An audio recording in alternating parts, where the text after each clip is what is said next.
messing with me. What do you think about it?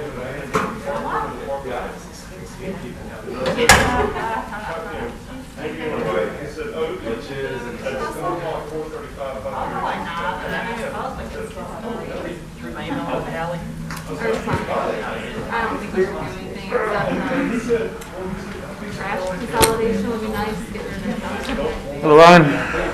I'm doing good. But I don't think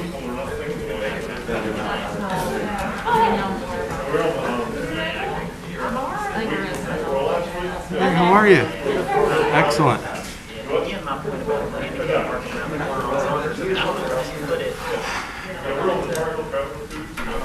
Finally, warm weather. finally And dry. enjoying as much of it as I can. Hello, Tim. How you doing, sir? Good. Life is good for you? Always.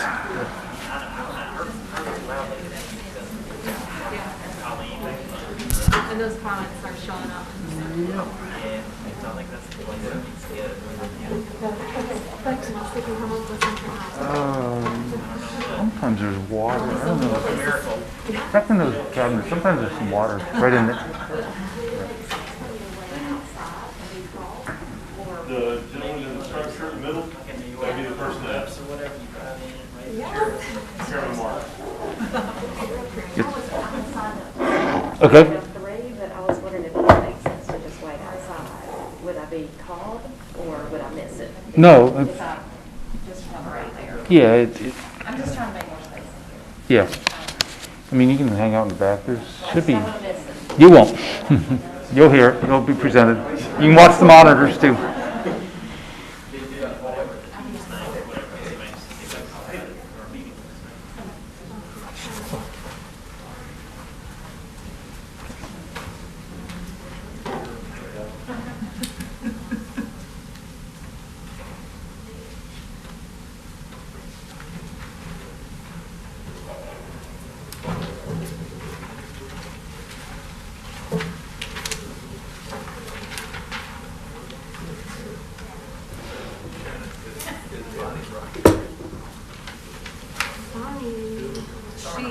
Is she in the hallway? Yeah, she will be here.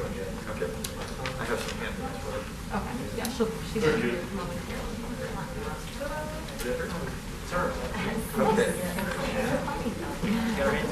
Yeah.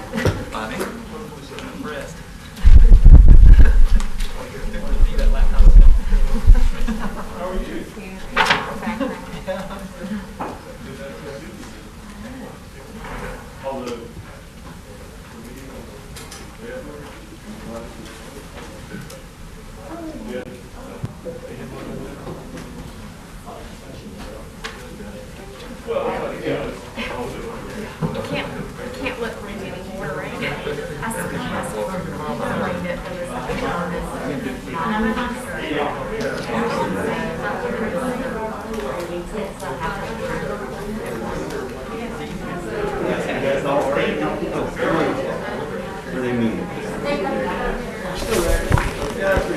I should check when I'm coming in. It might be easier. So, like, take a look before you go up. Hey, Mark. How are you? I'm doing good. I'm ready for spring. Yes. I'll take 60-degree spring with sunshine. Well, you've been here longer than me, so are we good? Or are we going to have another freeze? You never know. My wife's ready to plant tomatoes. I told her, No, well, not yet. not yet. But I Bonnie, did, thank you. I did get out the tomato towers. Yeah, I'd keep them inside. Thank you. We planted cucumbers from seed last year and they came out great. Good. But they killed some of the tomatoes. Really? They have those little, Oh, the things they that wrap around the strangle. root. Yes, this year I built a trellis for the cucumbers over here and the tomatoes are over here. We'll see what happens. Yep. I'll bring some in. You guys all ready? Okay. You ready, Ryan? Tina? You good? Okay.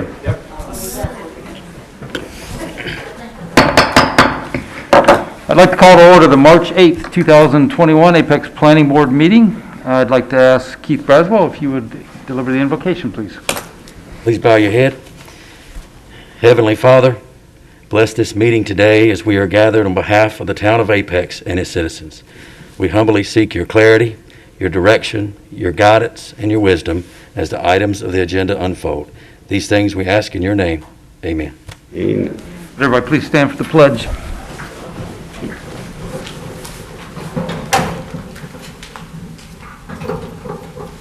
I pledge allegiance to the flag of the United States of America and to the republic for which it stands, one nation, under God, indivisible, with liberty and justice for all.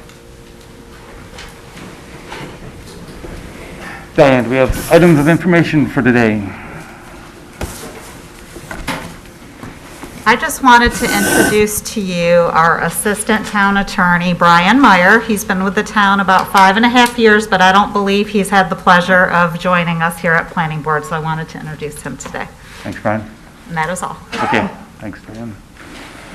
Okay, I will now open the public comment for any non-public hearing items that are on agenda today. So if anybody wishes to come forward and speak about any non-public hearing items, please come at this time. I guess I'll ask staff, were there any public comments that came in through voicemail or email? Okay, no? All right, and seeing none. So I'll move to consent item number 1. That was meeting minutes from the February 8th remote meeting. I assume everybody's read them. Is there any comments or motion for approval? I move that we approve both sets of minutes from February 8th and February 10th. Okay. I have a motion from Mark. Do I have a second? I'll second. And a second from Tim. Any comments? All those in favor say aye. Aye. Opposed? Okay, both meeting minutes passed unanimously. Okay, so we moved to the unfinished business. So this was item 1. These are the possible amendments regarding the Apex transportation plan for the Felton Grove High School. I'll remind everybody that we did close the public hearing on this, so this will just be a representation and then a possible vote. Thanks, Shannon. Okay, thank you. Hello, everybody. So I'll just provide a brief recap of what we discussed or presented during your February 10th meeting. These proposed amendments to our transportation plan are associated with proposed Felton Grove High School, which, to find the mouse, is this parcel here. And to orient you, this is Stevenson Road. This is our border with the town of Cary. This is Sunset Lake Road, our border with the town of Holly Springs. The proposed amendments are to remove this future east-west major collector street from Smith Road Extension over to Thriftwood Drive, to remove the minor collector street from the major collector south to Sunset Lake Road, to remove the minor collector street between Dairy Down Lane and Thriftwood Drive, and then finally to remove the minor collector street designation of existing Arrowhead Drive. So state law requires that the town build and pay for any roadways shown on our long-range plan for school sites. We do have funding in our capital improvement program for roadway improvements associated with the school, but not for the extent of what would be required to build all of these roadways. In addition, we expect that this connection would be very challenging and potentially unlikely to occur in the future, as well as this connection shown here. This is an inert debris landfill, so future redevelopment will be limited.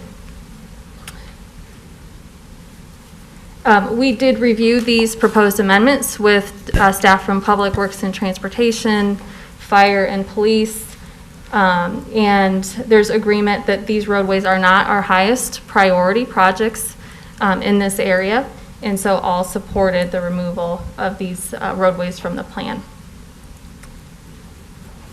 The next slide shows our bicycle and pedestrian system plan map. The changes here are mainly associated with the roadway changes, removing the future side path from the same roadways where we're showing the collector streets removed from the plan. There is one addition, and that's the addition of a future Greenway extending from the proposed high school to future Smith Road extension and to Middle Creek Greenway in order to provide bicycle and pedestrian connectivity, since we would no longer have the roadway in this location. And this is consistent with conditions in the rezoning, which is your first public hearing item. Again, this amendment was also reviewed with Parks and Recreation staff, and they also supported the proposed amendment. And that's just a brief recap. I can answer any questions that you may have. Any questions for Shannon? I'd like to bring it up to the board. We can vote now, or we can wait until case number 1, the first public for the Felton, and see how that, we will still vote before we vote on the Felton case, but if you would like, maybe just see what's going to happen with the Felton case before we change any amendments. If everybody's in agree with that, we'll just hold the vote. Okay. All right. All right, so now we move into the public hearing section. Persons wishing to speak on public hearing will be called at the appropriate time for that agenda item. All comments will be limited to 3 minutes. When your 3 minutes is up, the speaker will be asked by myself to wrap up your comments. If there are a large number of speakers for one particular item, it would be helpful if a representative could be selected and speak for the entire group. If not, comments on a single public hearing should not be repetitive in nature. If comments were already made by another speaker, just please state agreement and do not repeat what has already been said. So with that, we'll move to item number 1. Shelley, this is continued from the February 10th remote meeting. Public hearing and possible motion regarding rezoning case 20 CZ12, the Felton Grove High School. Thank you. Shelley. As you guys already know, we heard this last month and it was continued. Shannon already did a great job orienting you to the site, but it's just kind of down here on the very southeastern corner of our jurisdiction. The site is 68.6 acres. It's currently zoned medium density residential conditional zoning. It is proposed to be rezoned medium density residential conditional zoning, and that's just to change the uses. The current uses that are allowed on the site don't include school uses, so in order to build a school here, we actually have to change those uses. We are also proposing a change to some conditions as well. Just going to give you a brief recap from last month. As you can see, most of the site is completely wooded, and there are several perennial and intermittent streams through here. Last month, there was a question brought up by one of the adjacent property owners regarding the distance between the proposed school development and the inert debris landfill here to the south. There's a section in the UDO that requires new inert debris landfills to be located at least 250 feet from a school, child care center, park, church, or residential lot. And that was not something that staff had originally considered for this, because that would be if there's a school nearby and a new debris landfill were proposed. That's when we would typically implement those. However, it's a perfectly fair question, and staff did go through and look at it. Although the stream does not show up here, it's roughly in this general area. So it's at the very southern corner. And on the inert debris landfill, you can see the property line here. There's actually a 50-foot undisturbed buffer on that site that was originally approved by Wake County, and that was one of the conditions of their approval. It's still there. So it's 50 feet on their side from any grading, any access drives, anything like that. And then intermittent streams in the town require a 50-foot buffer on either side of the stream.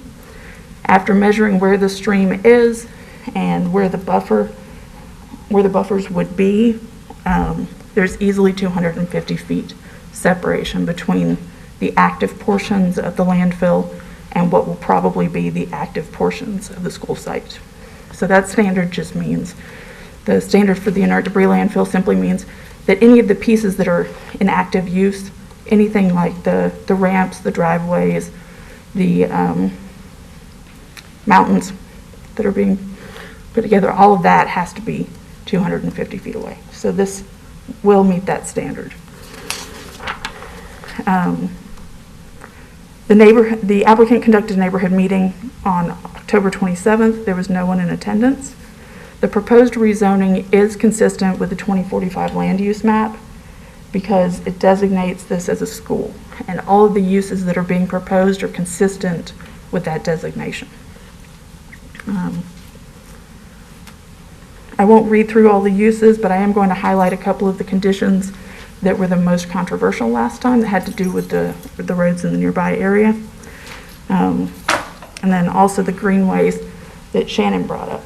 So one of the conditions that the applicant has agreed to was that the project shall dedicate a 20-foot on-site public greenway easement, and within it provide a 10-foot greenway path and or 10-foot sidewalk connection from the driveway connection at Thriftwood to the western property line.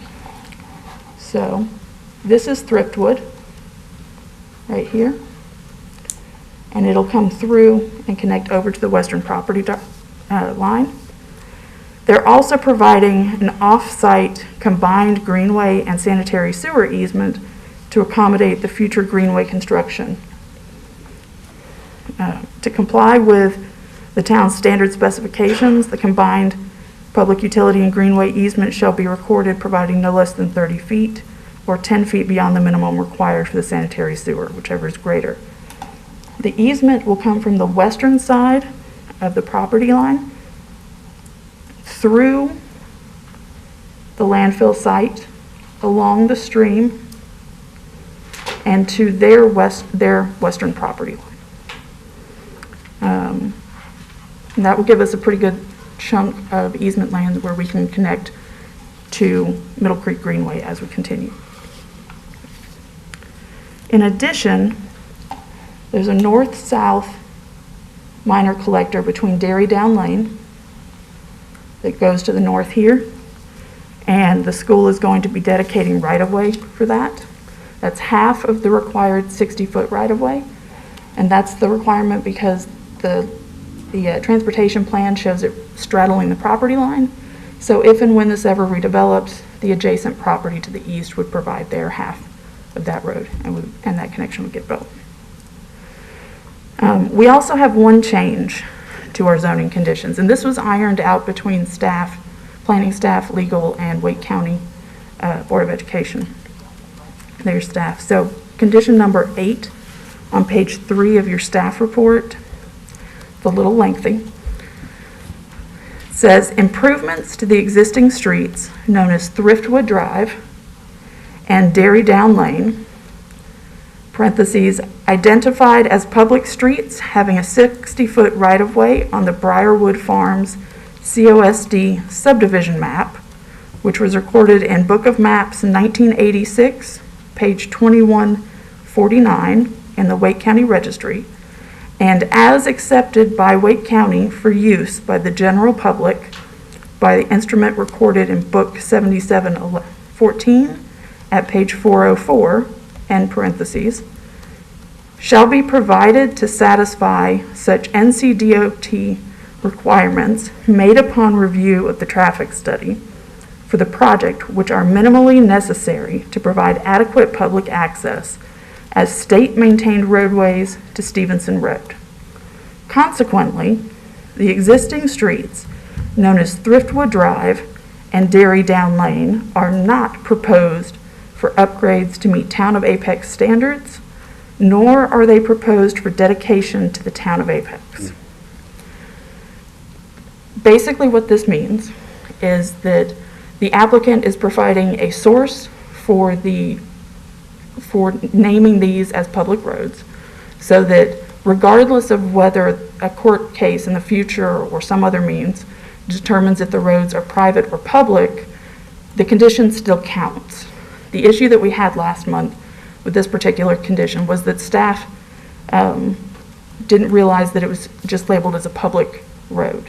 There wasn't a reference of any kind, it was just labeled public. And our concern was that if some determination were handed down that determined these were private roads, that condition wouldn't count any further. And that the school board might possibly come back and seek reimbursement for any road improvements that they're doing on those two roads. Those are not Town of Apex roads. And we are not requiring at this stage any road improvements. So we want to make it clear that the town will not be paying for road improvements. Part of this is also because state law about 4 years ago, changed to require that municipalities or the NCDOT pay for all required road improvements. That's also the reason why why we had the proposed transportation plan amendments. And this is the first situation that the town has had where we've seen this number of roads come through and seen the potential for how much we might have to pay. All of the other school sites that we've had recently either have had road improvements that were already done. So Apex Friendship Elementary School is on a shared site with the high school and the middle school, and those road improvements are complete. There's nothing that needed to be done with that. Apex High School was a renovation, and beyond some very minor frontage improvements, sidewalk and the like, there wasn't much that needed to be done. So this is the first time that the town has had one since this law got changed. In addition, if you look on page 3 as well, under transportation, the general statutes actually, which govern zoning regulations, state that the regulations may not include, as a basis for denying a zoning or rezoning request from a school, the level of service of a road facility or facilities abutting the school or proximately located to the school. So essentially, we can't turn down a rezoning because of transportation-related concerns that have to do with the public streets. Okay? Thanks for the clarification. That's good. You're welcome. It was clarification for me a couple weeks ago. So planning staff recommends approval of the rezoning with all of those conditions, but we're asking that one additional condition be added, and that's that a 100-foot riparian buffer shall be provided for all perennial streams in accordance with the requirements of UDO section 6.1 as of August 2020. You all have heard this one before. As of February of next year, the town's NPDES permit will expire. That regulates our ability to enforce those 100-foot perennial buffers on all streams within the Middle Creek and Big Branch basins. So in order to be able to preserve that, because that's something that our citizens and our town council members have stated was important to them, the zoning condition is the best tool that we have at the moment. The school system to this point hasn't agreed to it, so we recommend approval if they add this condition. If you have any questions for me, I'm happy to answer them. Anybody have any questions for Shelley at this time? Good job. Is the applicant here and want to? They are. If you don't mind, I have one comment to read in. They Yeah, oh yeah, I'm sorry, yep. No, it's fine. Okay. We received this on Friday via email. It says, our names are Mark and Tanya Cumelander.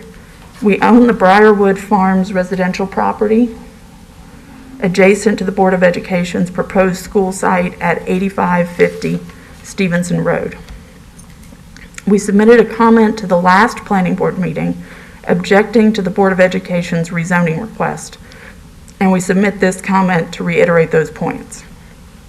In particular, we want to remind the planning board that the Board of Education does not have legal access to the proposed school site. Again, the Board of Education has sued us, asking the courts to decide whether Dairy Down Lane and Thriftwood Drive are public or private.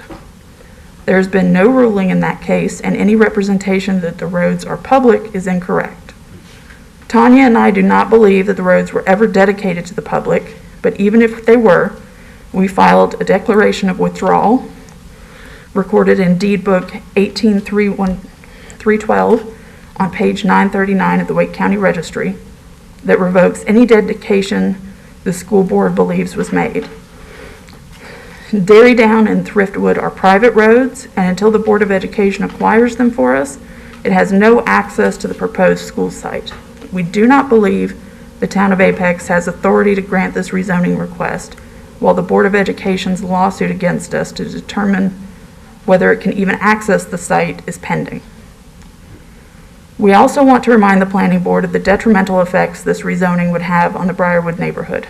This high-density residential neighborhood served by small private roads is simply not capable of shouldering the burden of the increased traffic that would come with this rezoning. For all the reasons stated in this comment and in our previous comments, we object to the rezoning petition 20CZ12. Thank you.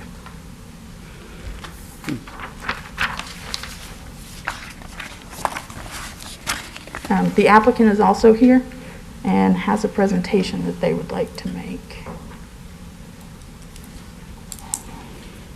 Nope, wrong one.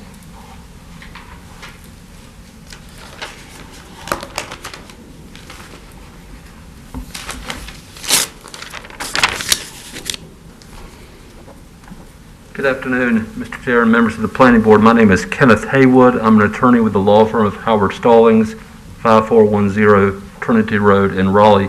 I'm here on behalf of the Wake County School System, and along with me is Betty Parker, Senior Director of Real Estate. We both were in your two prior Planning Commission meetings that we had, but we're glad to be before you in person today. It's a wonderful thing. We believe there were a couple of comments that have been made at your last couple of meetings related to the rezoning by the adjacent property owner, and we believe that it would be helpful for you to hear from us to clear up a couple of things so that we can address them, and I think just give a better sense of understanding and putting in context the factual history of this particular site relative to the comments that were made.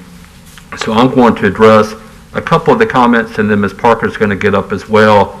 If I may move forward with our presentation, to remind everybody what you've heard from Shelley, that this proposed zoning does not change the base zoning. It's medium density as it was before.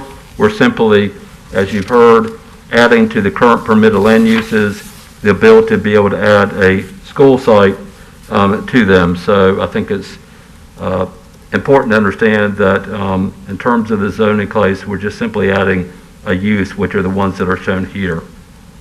Other than that, let me get into the heart of this. You've heard in terms of these particular roads, Dairy Down Road and Thriftwood Road.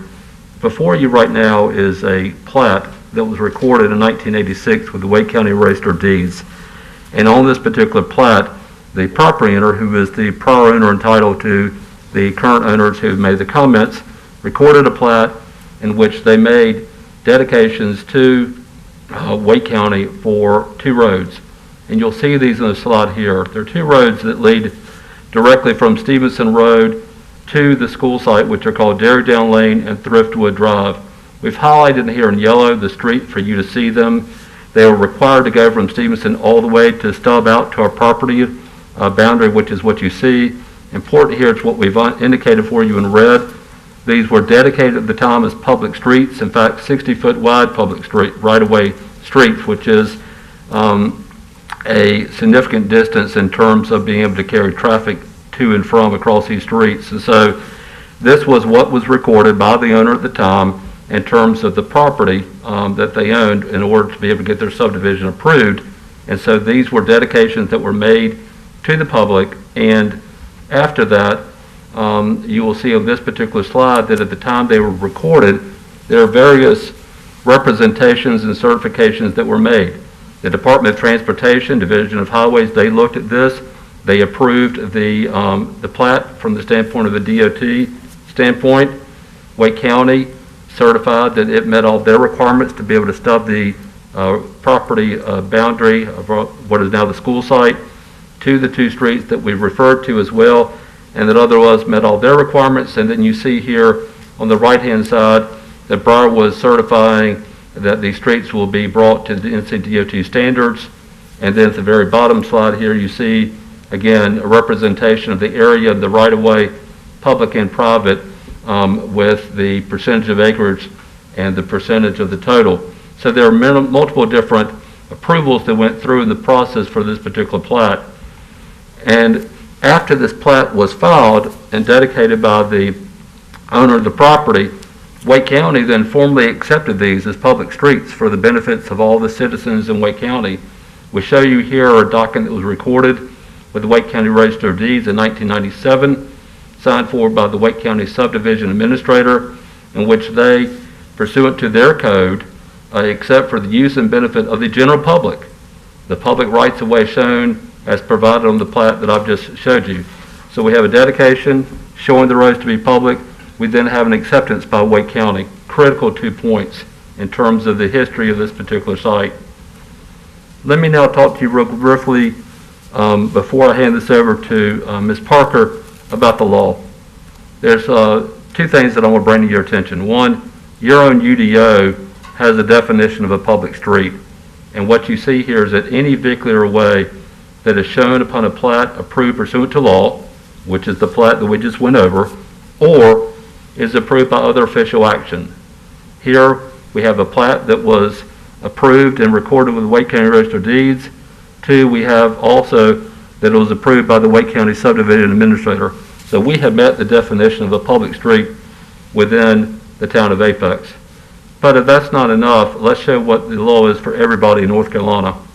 The North Carolina General Statutes 20.4.0132 defines what is a public vehicular area in the state of North Carolina. Any area within the state of North Carolina that meets one or more of the following. C, the area is a road used by vehicular traffic within or leading to a gated or non-gated subdivision or community, whether or not the subdivision or community roads have been offered for dedication to the public. And then the second one is the portion of the area is a portion of a private property used by vehicular traffic and designated by the private property owner as a public vehicular area in accordance with 20-219.4. So here the General Assembly is saying that if you have a road that is used by members of the public going into or coming out of a subdivision, whether or not they've been offered to the public, it is defined in North Carolina as a public vehicular area. Here, actually, we have one that has been offered to the public through the plat that I referred to that's been actually accepted by Wake County as well. And so I wanted to just very briefly address the comments. There's one other comment that I want to touch on as well, and that is the fact that in the comment that you've heard today from the adjacent property owner, they also refer to a withdrawal and saying, well, if we did all this and it was all this situation, we've somehow withdrawn all this. I want to make sure that you're aware, because I think it's important for you to be aware that in North Carolina there's a statute that addresses this specifically. And it's NCGS 136-96, and what it says, and it's very short, that the withdrawal of a property owner, which is what you've heard about today, shall have no application in any case where the continued use of any land dedicated for street or highway purposes shall be necessary to afford convenient ingress or egress to any lot or parcel land sold related to the original dedication. What that is simply saying is that a property owner who once dedicates property to the general public cannot take it back if the members of the public are using it and need it for access to their site. We have a subdivision here that was approved by Wake County originally in order to be able to provide access to the school site, which is otherwise a landlocked parcel. Also, you have property owners within the subdivision that are not owned by the property owner that need access on a daily basis to their particular property.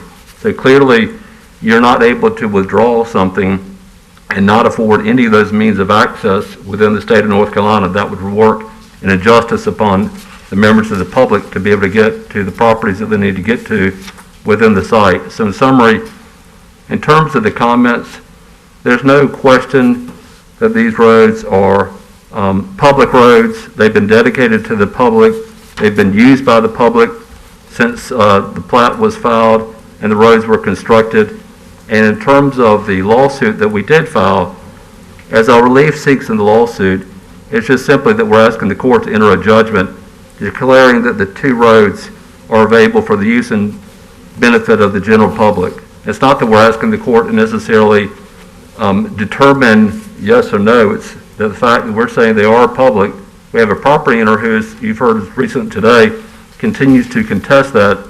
So we just want to have an order once and for all, so if we ever have to come back before the town of Apex or anything else, you can see that the fact that we've even got a judge's stamp on top of the fact that we've got the general statutes and your town ordinance that also approves that. So we're glad to answer any questions at the end of the presentation related to this, but I wanted to, for your sake, at least go over a little bit of the background from the property owners, from the applicant standpoint, since we haven't had the chance yet to address it in the comments. I'll now turn it over to Ms. Parker to be able to conclude our presentation. Thank you, Mr. Haywood. Good afternoon, ladies and gentlemen. It's good to see everybody in person. Yes, You're all so much taller than you look on the computer, so it's a nice change. This is just I want to just skip through a few slides to give you an idea of this notion of what the road through the neighborhood might look like, what that might feel like. We're very sensitive to neighbors and traffic. Every time we place a school, we know traffic is just part of the necessary side effects of having schools. And I've said this before, and I'll probably say it every time I'm here. Everything that makes Apex such a great place to live, work, and play and attracts growth creates a challenge for us. So we do the best we can to find schools where they're needed in time to address capacity. This is no exception. The map you see here is just a quick overview to identify Briarwood Farms. The good thing about the design of this neighborhood is that most of the homes are located off roads that feed off of these two collector streets. There's only a handful, maybe 6 or 7, that have direct access driveways. Most everything else is off those side roads. And the fact that there's 60-foot rights of way, we think, are going to give us the room to make the necessary improvements just to keep that road flow moving. So as an overview, we just pulled some GIS satellite images and road view images to give you a good picture. Again, here you see that it's mostly wooded on either side. You do see a few neighbors that have some roads directly, or road access for their drives directly to the street, but for the most part, the access is off those roads. Anytime we have to do road resurfacing, ditch cleaning, that sort of thing, we encounter these on a regular basis. So it's something that we try very hard to keep in good communication with the owners, to be sure they understand the schedule and try to avoid any lasting impacts. We understand there's going to be short-term impacts. That's the case with any construction or development. So this is something that we're used to doing on a regular basis, and we like to think we develop very good relationships with our neighbors in the doing. When you take a look at it from the ground, you can see that the current road is a ribbon pavement with slope and ditch on either side. It has about a 60-foot right-of-way.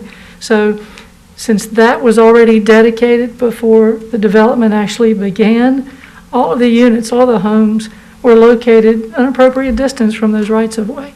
So we do understand traffic will be an issue for some days more than others, but we don't expect the road to adversely impact any particular home sites.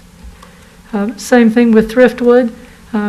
Thriftwood has really few, if any, that have direct drive accesses off. On the southern side, they have sort of a private road access that comes off here and creates this sort of giant T intersection, with most of these homes set back further off the road. And again, to give you just a quick drive through with Thriftwood, it too is broad ribbon pavement with slope and ditch. As you move further down, closer to that first intersection, you can see how it evolves. And then when you turn back and come east facing again, you get a good idea of how that road, that access road setback works. So the road is not winding through the mobile home park in a way some might envision. So I thought it was really helpful to put a picture with that to have a really clear expectation. So as we move forward and hear back from DOT, we expect that we'll need to resurface the road. We're not expecting any changes at this point that would adversely impact the property owners in a significant way. And again, this identifies, of course, in the long-range plan, the town had already identified Dairy Down as an existing minor collector, Thriftwood as an existing major collector. So as we will have traffic with cars and buses twice a day, 185 days a year, and at some other times, of course, as the life of a community of a school is, it's far less of a burden than it would have been had these other roads proceeded as originally planned. So at one point, the Thriftwood extension would have gone all the way over to Highway 55 and allowed a bit of a cut through north of the new 540 when it comes in. Also, that north-south extension from Sunset Lake that was headed in along our eastern boundary has now been trimmed back to where it only exists, presuming the vote goes as staff recommended, from this point northward to provide some additional clearance up to Smith Road. So we recognize there's traffic. Could have been far worse, but we're very happy with the town's position on the roads and the very logical process they took to looking at its constructability. We want to be sure that we note that with our development of this site, we'll be making some improvements to Thriftwood and Dairy Down, and that's a good thing. Where it's not in great condition, ditches have filled in over time, so we'll be making some road improvements there and bringing it to state standard. So at that point, state will take over maintenance from that way forward. So anytime road improvements are needed in the future, there won't be a burden on those landowners. They'll be covered by the state. We're also going to be bringing water and sewer to the property and providing some improvements there. We're working with the town on the Greenway and the Greenway easement, as we mentioned. But probably most important to the community is the school capacity itself. We took a quick look at this year's utilization of our high schools in the Apex area. And what you can see readily is they're all full, if not overcrowded. And that's a number that goes up every year. We don't see high schools lose utilization. So we're already today 1,000 seats short from the buildings we've built. And we've had to put in 48 trailers to try to cover that. So by the time this school comes along in 2024, we will be in desperate need of seats. And that's why this school is going in this location. Is it the best site in the world? No. But it's exactly where we need it to be to efficiently serve the utilization in the area, the student capacity in the area. So it's a tremendous investment. It's a tremendous need. And while we understand the inconveniences to our neighbors, traffic is always a factor wherever we go. We think on balance, this is something that we have to ask for, and we feel we need to discharge our duties. With that, I'm happy to answer any questions you might have. I do want to touch one last base, and I've already explained this once before what our position is, but just in case. With the staff's request for an additional condition regarding the wider riparian buffers. What I said last time and what I'll say again is that seeks to codify the UDO in its current condition. Our site plan is submitted that will soon be coming to town council, complies with the UDO as it's currently conditioned. We're a single phase project. When we come in, we'll develop the entirety of the site. And typically our renovation look back comes at about the 40-year mark. So this is not something we're building and hoping for a law change and building a little more. Once we're in, and it's our intention to comply with the UDO. Over time, the science behind what's needed for water quality has changed. At one point, the thought was 50 feet was sufficient. And then in the last 5 to 10 years, that's grown to 100 feet. And then with the recent legislation, the state has said, no 50 feet. We'd rather rely on the UDO and let your professionals in the state decide whatever it is at the time. So rather than staking this out for a distance that's perpetually needed, if we get to some point in the future and 150 feet is needed, well, you're stuck with 100. And if 50 feet is needed, we've overpromised a taxpayer asset and encumbered it an additional 50 feet. So we just think it's simpler just to follow the UDO that's in place. It's our intention to do that. We do know that the NPDES permit has already been renewed once since the legislation was passed. So Apex has it completely within their control to continue to renew that. So I'd mentioned that before, just wanted to touch that base. With that, I'm happy to answer any questions you may have on anything we've brought to you in past meetings or today. Thank you, Ms. Park. One question, do you envision putting a traffic light at the, I guess, the egress from the school on Stevenson Road? That's a question for the traffic study. Okay. I think that'll be coming forward with the site plan. Okay. Right. My understanding generally is it's difficult for traffic lights to make warrants. But we will provide whatever we're required to provide by DOT.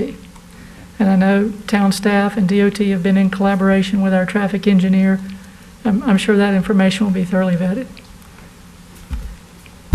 Ms. Parks, One quick question, and I'm sorry, maybe for Mr. Haywood. I want to just an additional explanation, further clarification on what the outstanding lawsuit is. He stated it, just wanted to hear it again one more time. Do that? The joys of talking through masks. I appreciate that. I believe the question is, what is the current status of the lawsuit? The lawsuit was filed in December, and so we're working our way through the process. There haven't been any hearings that we've had yet in the case, and so we will be having hearings as they come up to work through the status of the lawsuit. But again, we don't in any way believe the lawsuit is connected to the rezoning. We believe that the site can be rezoned, and then we will then work through the process in terms of the court, as the court directs us in terms of the basis on which they would wish to proceed. And I'm sorry, thank you for that status. I think I actually meant, what is the lawsuit? You're seeking to clarify? Explain the declaration. Right. Basically, we have filed what's called a declaratory judgment action. Okay. And what that is basically to get the court, we are asking the court to declare and have a judge order that these roads are, based on all the publicly available information, public roads. And so it is declaratory judgment actions, and they're simple. It's just one party believes that the status of the world is a certain way, and they're asking the court to be able to issue an order that says that. We actually have an adjacent property owner here who's made comments to you that disagrees with that and disputes that, and so we thought it was necessary, because of the fact that we've had a adjacent property owner make those comments, that we just get a court in Wake County to just once and for all issue an order on that topic. Thank you for that clarification. Certainly.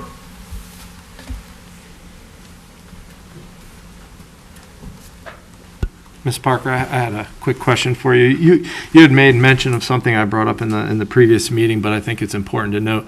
The adjacent landowner cited concerns over water and sewer, particularly I think they're on a community well. And you had mentioned just now that the school will be bringing in potable water and providing sewer stub to that property. Is that my understanding, or did you just say that you'll?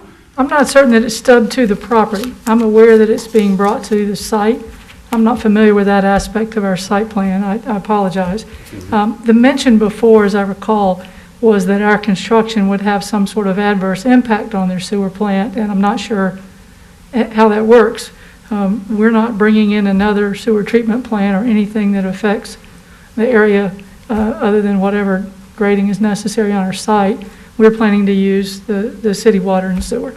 So beyond that, I really can't surmise what was intended about the risk of damage.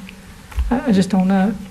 I don't know if anybody who has seen the site plan knows about this stuff. I'm thinking they don't.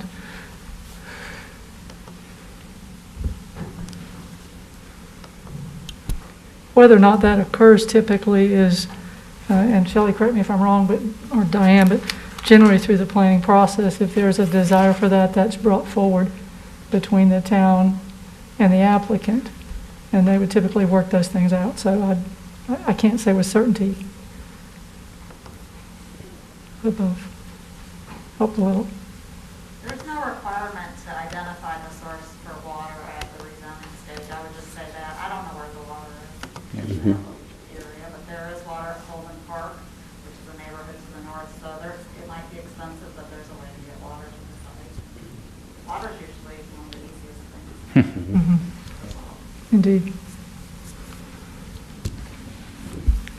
Any other questions for Ms. Parker at this time? I have questions for the town attorney, but I think I should wait. You want to hear this? Procedurally, should I wait till after? Well, why don't we have the public open up? Okay. All right.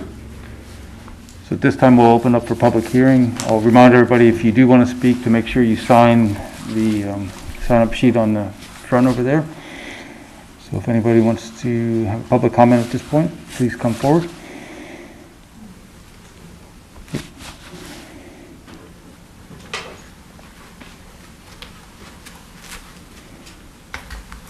Thank you, Mr. Chair.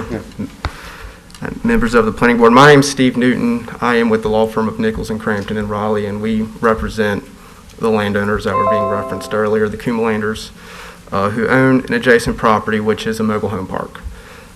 I'm not going to spend much time getting into much of the legal issues. There is a pending lawsuit, and we are representing the property owners in that lawsuit.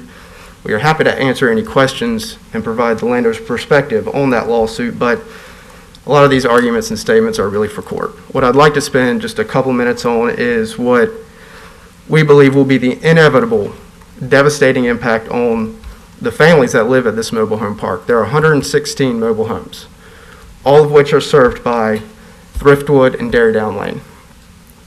We obviously maintain these are private roads. The school board maintains they are public.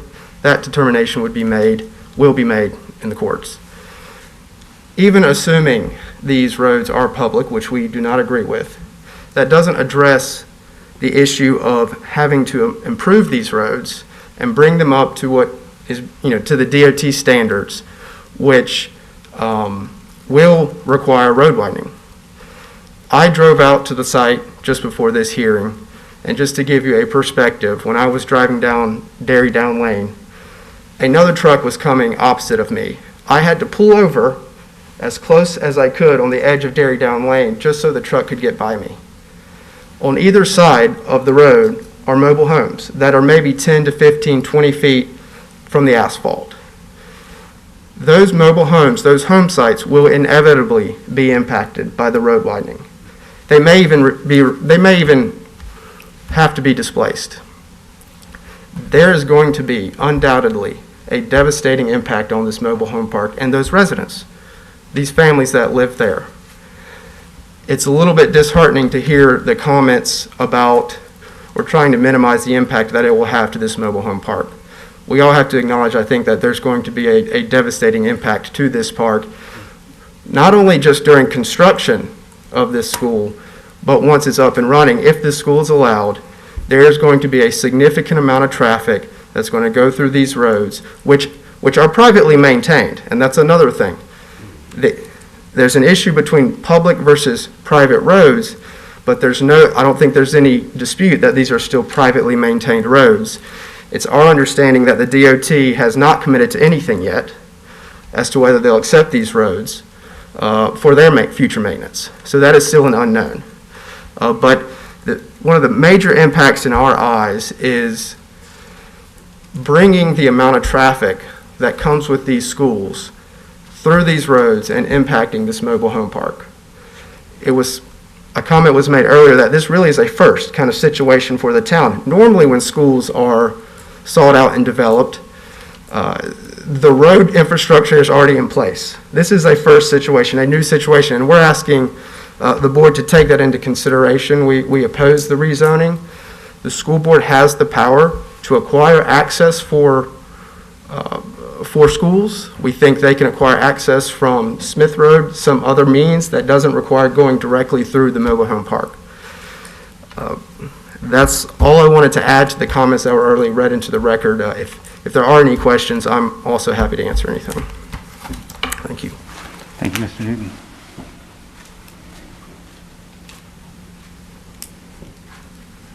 Anybody else from the public wish to make a comment? All right, seeing none, I'll close the public comment, bring it back to the board for discussion, possible motion. So you had a question? So I have a question for the town attorney. So our town attorney was introduced earlier, but I've misplaced my name.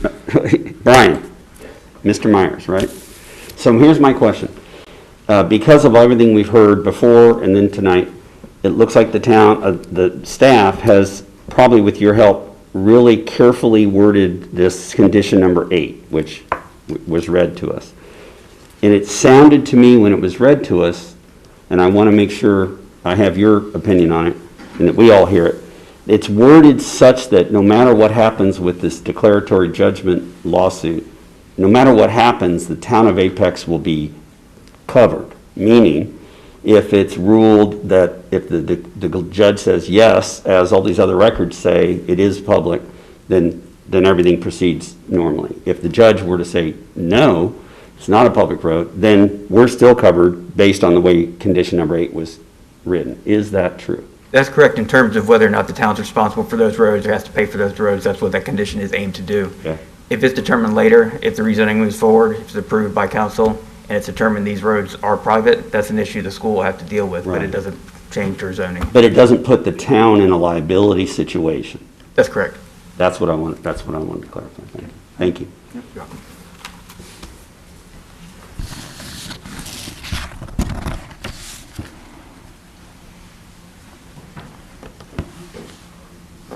So any discussion or possible motion? I don't want to get into a question and answer session with the attorney for the property owner, but I spent a lot of time looking at this. I didn't have a chance to go drive there, but I looked quite closely at what's on Google Maps. If there are mobile homes that are 10 feet from the asphalt, they're probably in the right-of-way.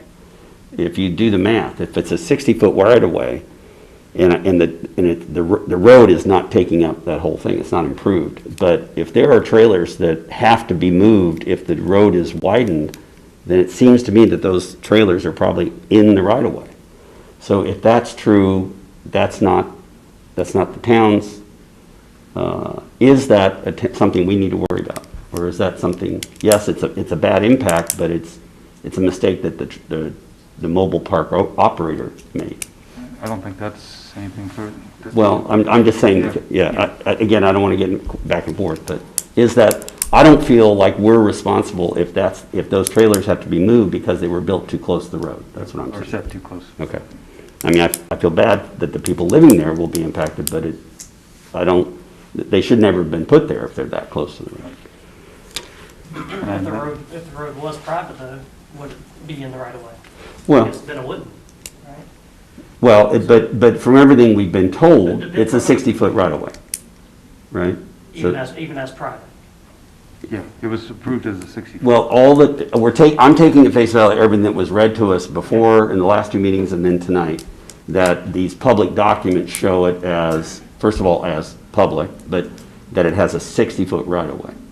So if that is not true, then all those public documents seem to have been falsified, right? And I find that hard to believe. So I'm taking the public documents that were quoted to us and entered into the record as factual. So I'm assuming, first of all, it's public. And second of all, I'm assuming tonight that they're 60 feet wide, right away, not that the road is 60 feet wide. And then based on also what was in our case notes, the transportation, NCGS 160D-701 says that rezoning should not be based on transportation on roads. That's, yeah. So yeah. We should base it on meeting the UDOs. Yeah. And then the other comment that kind of bothered me, saying that these are privately maintained and essentially we're going to create a cost burden for the owners of the trailer park. That doesn't fly in the case of what the school board and their attorney told us tonight, which is that these are going to be, the improvements will be funded by the school district. That was the statement. It's in the record. And that they will be turned over to the DOT. So I don't think there's an financial impact on the trailer park operator for the maintenance of these roads. Or the improvement. Right. Mm-hmm. Yeah.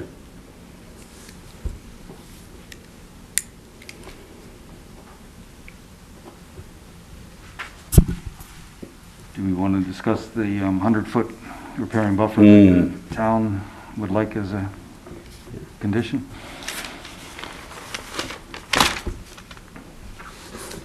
I struggle with this one because I think it meets the current ordinance, and I think Ms. Parker hit the nail on the head when she said, you know, if it meets the current ordinance and things change in time, to commit to that now, you are committing to something that could change in the future that could be to the benefit of a redevelopment of this site, particularly knowing that Wake County School is a big partner in housing affordability in Wake County. They're part of that plan.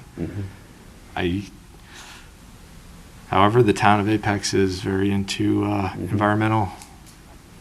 But as it stands right now, it will be 100 foot. Sure. Sure. And by the time it goes to site plan and all that's done, it'll be done before while we still have the, Yeah.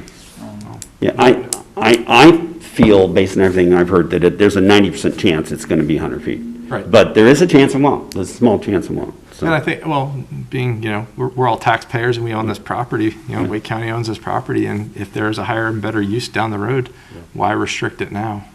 yeah. I just wanted to bring up, because that's one of the key points. Mm-hmm. So. Any other points of discussion?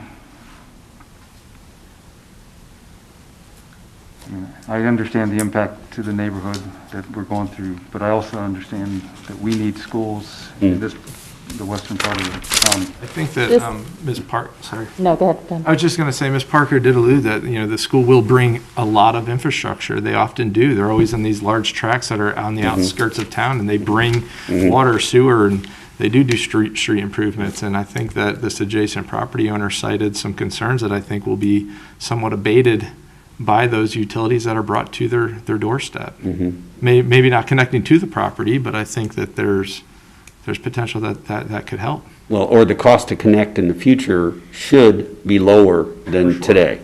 For sure. So I am, the only thing I wanted to add is, Ms. Parker has shared the numbers, the actual numbers that were part of, I think that was Tuesday's or very recent Wake County Public School Board meeting. We are going to be faced with more and more of these challenges. Hopefully, not something that is going to, we understand that the families in the mobile home park will be affected. So hopefully we're not in a situation like this again, but the reality is that we need schools in this part of the county.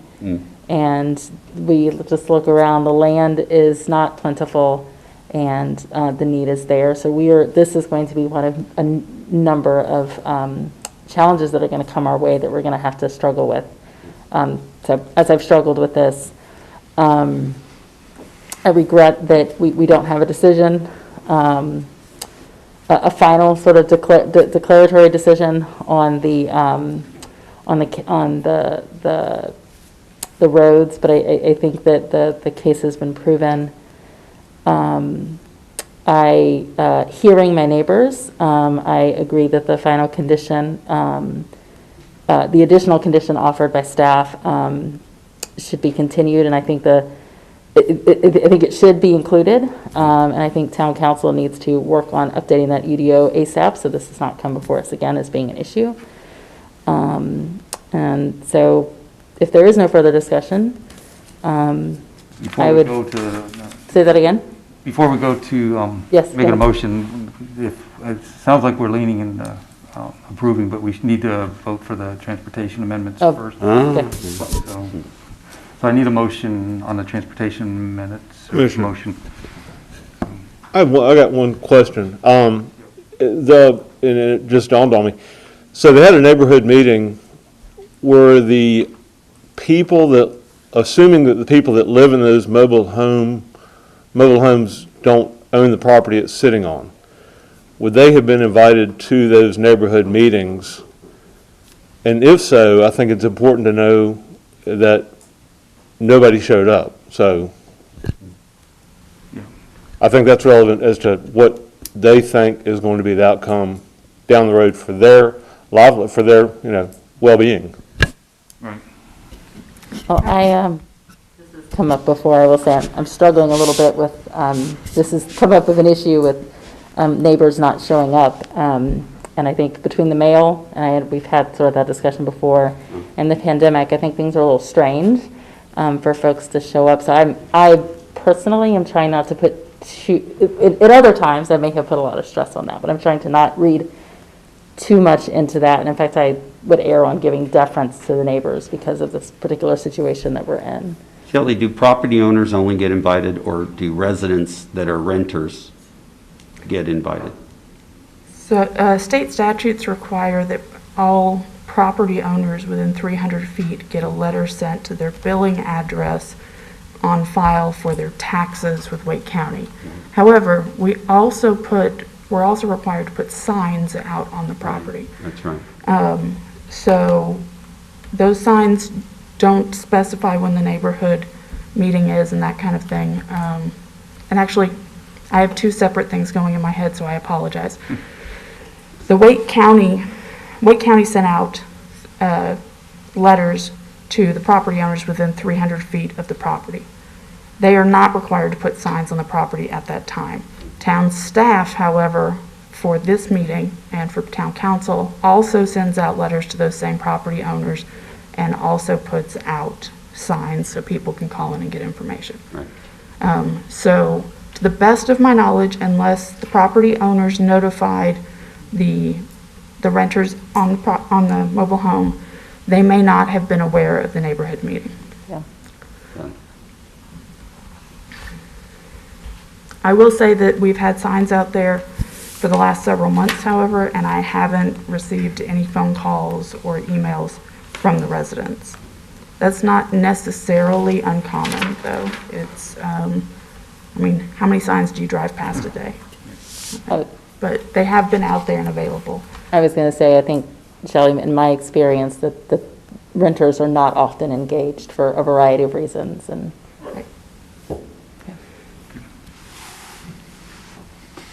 I'd like to make a motion. Okay. I'd like to move that we recommend approval of the amendment to the Apex Transportation Plan for the proposed Felton Grove High School as presented tonight. Okay. Have a motion from Mark. Do I have a second? Second. Second from Tina. Any comments or discussion? All those in favor of the transportation amendments? Aye. Aye. All those opposed? So the transportation amendments for the Felton Grove High School pass unanimously.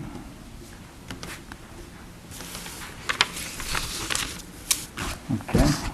Now, we had a motion in process. Yeah. So I will make a motion to approve the rezoning case for Felton High School. I don't have I just shut it down. I don't have it up. Thank you. With the conditions recommended by staff. Question.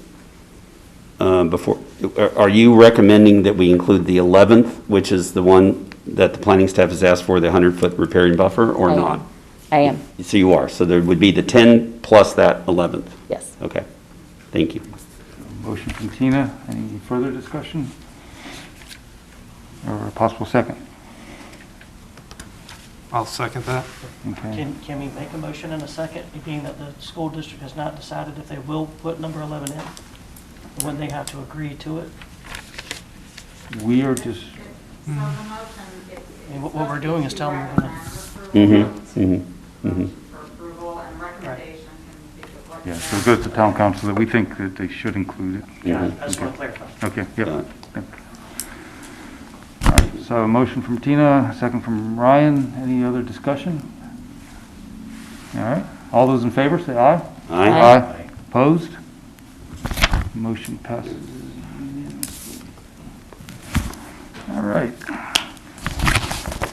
So now we're moving to item number 2, public hearing and possible motion regarding rezoning case 20 CZ 14, the Hackney property PUD. And Liz is going to present that today. Good afternoon. As you stated, this is the Hackney PUD. It is located in our western part of the jurisdiction. It is on the north side of Olive Chapel Road between Smith Farm and Linden Subdivision.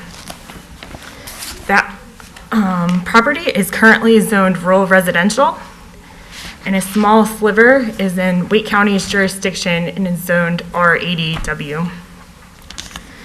The applicant is proposing to rezone to Plan Unit Development Conditional Zoning. The 2045 land use map designates the property as medium density residential, and the PUD is consistent with that designation. The site consists of 3 parcels totaling approximately 79 acres. The site has 1 single-family residence, several barns and sheds, and 2 existing ponds. And there is a stream buffer along the north, the Reedy Branch. The applicant conducted a neighborhood meeting on October 29th. The neighborhood meeting report is included in the packet. The maximum density is 4 units per acre, and the applicant is proposing to limit the uses to a single-family, townhouse, and accessory apartment. The maximum height is limited to 50 feet, and a full list of the setbacks can be found on page 3. The PUD meets or exceeds the buffers required by the UDO, and they are proposing a 100-foot buffer along the north, a 20-foot type A along the western and eastern boundaries, and a 30-foot type E is anticipated if the roads will be alley loaded along Olive Chapel. If they are not alley loaded, this shall be a 30-foot type B buffer. The applicant is proposing to meet the requirements in the UDO for RCA. This rezoning was submitted prior to the Environmental Advisory Board. However, they are providing additional conditions, and a full list can be found on pages 4 and 5 of the staff report. And to summarize, the existing deciduous trees greater than 18 inches in diameter that are removed during construction shall be replanted. The dwelling units will be provided with solar conduit for future solar. The site will purchase 20 birdhouses from the New Hope Audubon Society and install in the natural areas. The applicant plans to retain the 2 existing ponds if engineering studies confirm that the existing dams are structurally sound and meet regulatory requirements. They do include 4 conditions related to planting and landscaping and 2 water quality conditions that are above the requirements of the UDO. The town of Apex will provide water and sewer and electric service. On page 4 of the staff report, a full list of the architectural standards can be found. And to summarize, they are generally consistent with the surrounding subdivisions. These are the townhomes that they provided and the single-family elevations. To note, they did add the condition that garages shall not protrude more than 1 foot from either the front facade or the porch. The following transportation conditions shall apply. Haas Avenue will be constructed to Olive Chapel Road. Olive Chapel Road will be widened to include construction of a 100-foot eastbound left turn lane and a 100-foot westbound right lane turn lane. A 6-foot bike lane and 5-foot paved shoulder will be located on the north side of Olive Chapel Road. A trail will connect the community to the Reedy Branch Greenway. There will be a 10-foot side path along the minor collector road.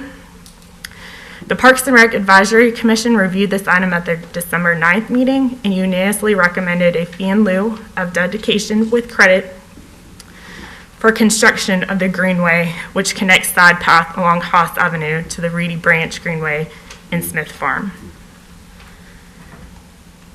The applicant also provided an affordable housing condition. The full wording can be found on page 6 of the staff report.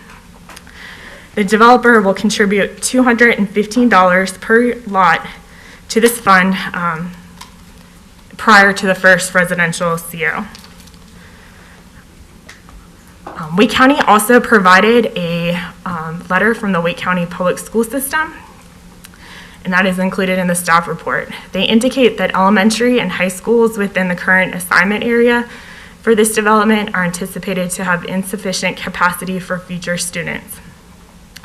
Transportation to schools outside the current assignment area should be anticipated.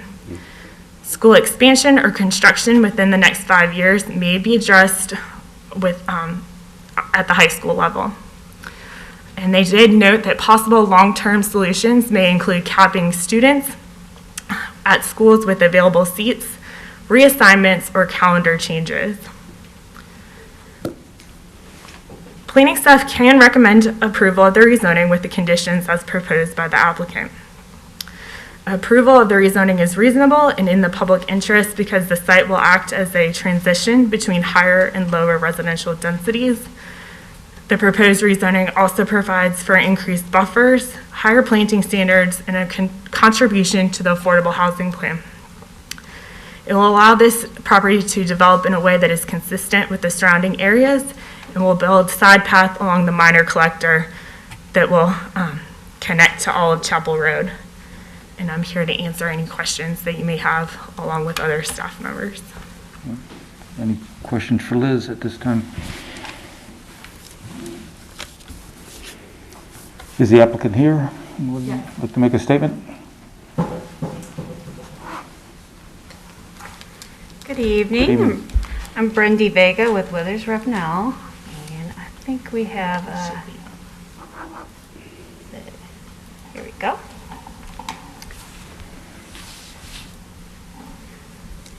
So thank you for having us here tonight. I want to thank Liz for working with us to get the conditions in the right wording.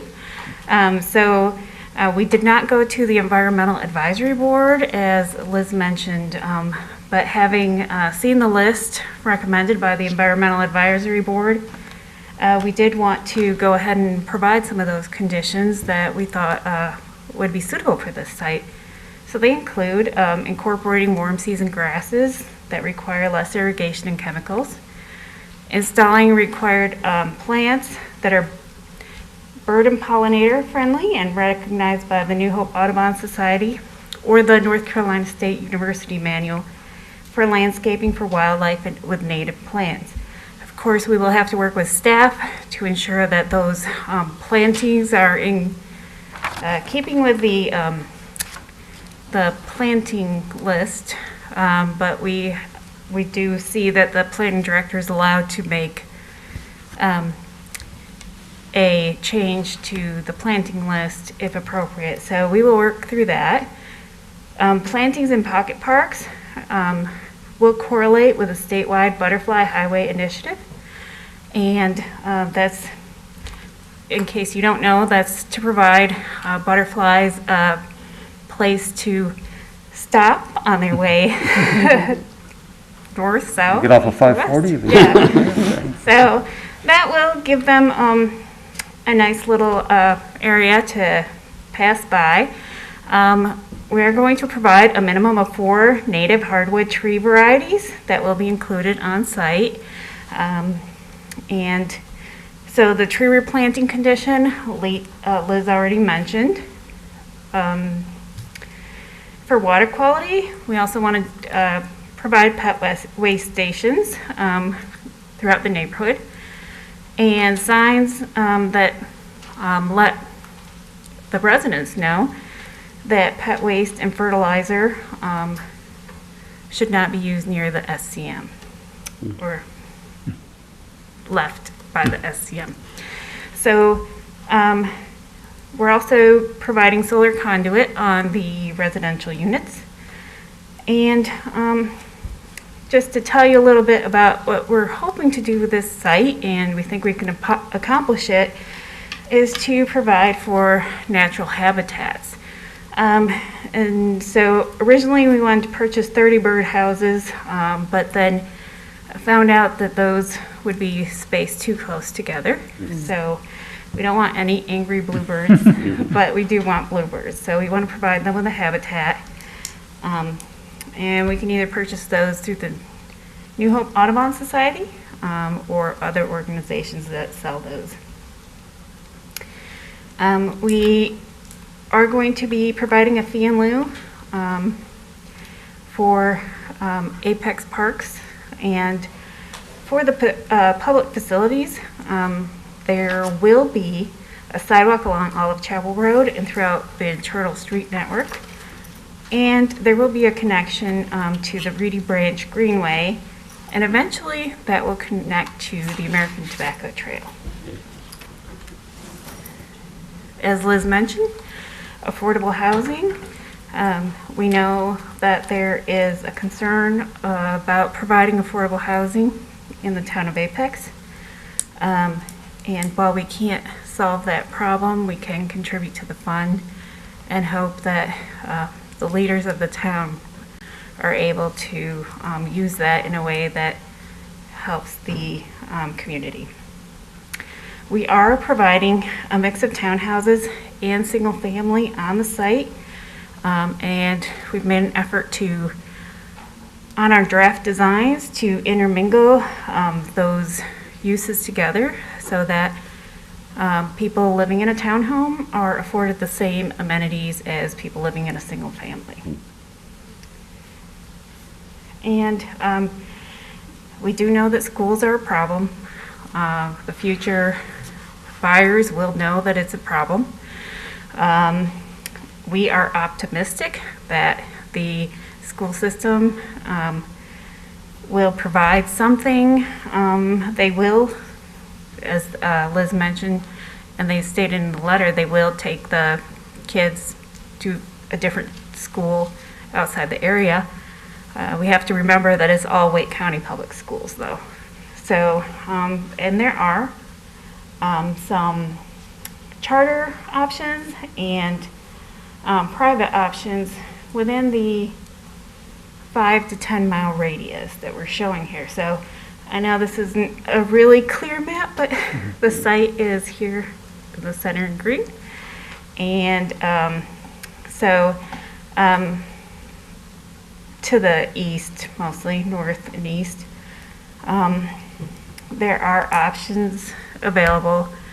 And hopefully, now that we have a high school coming, hopefully, that will help. So again, we're really excited about this subdivision, providing the connection to Hasse Avenue, and the environmental qualities here. What you see up here on the northern side of the property is a stream buffer, and on the North Carolina wildlife map, this is the end of the identified wildlife corridor. So we are preserving the 100-foot buffer. Additionally, we are working through a condition to offer an additional 100-foot buffer to maintain that. What we're working on is the wording to say it can be used for passive recreation. So we would like to offer that. We just need to come up with a proper wording. And I'm happy to answer any questions you have. Any questions for Brenda? How many, up to 4 units an acre, it's about 80 acres. How many do you honestly think you guys are penciling out at this point? Do you know? I do not know. Mm-hmm.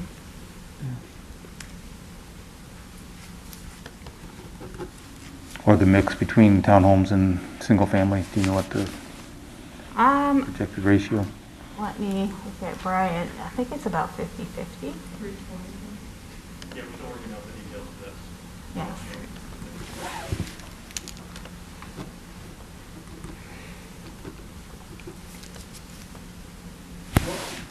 Any other questions, Ms. Vogel?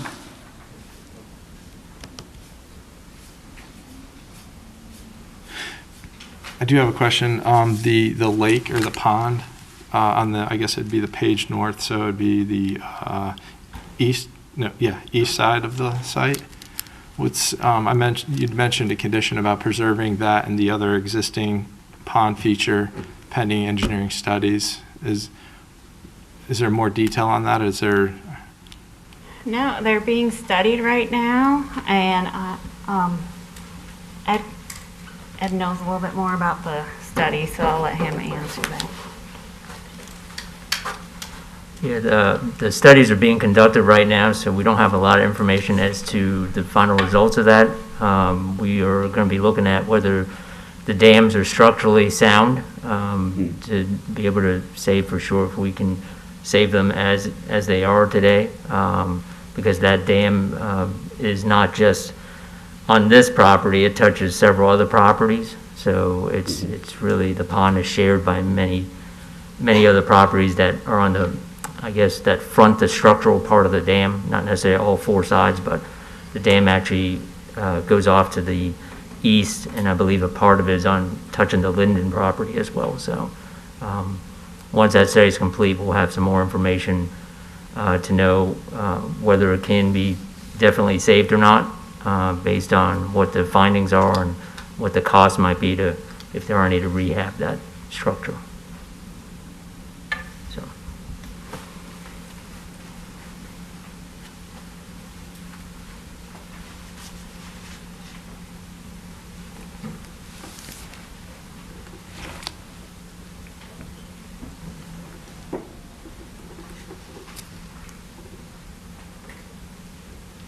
I'm sorry, Brendy, I just want to clarify, we do not have an idea of the number of units at this time?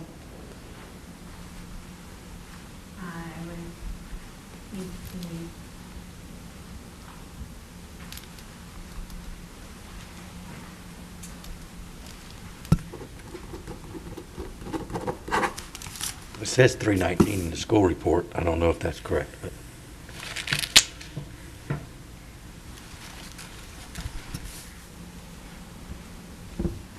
I did not submit the school report number, so I think that probably sounds about right.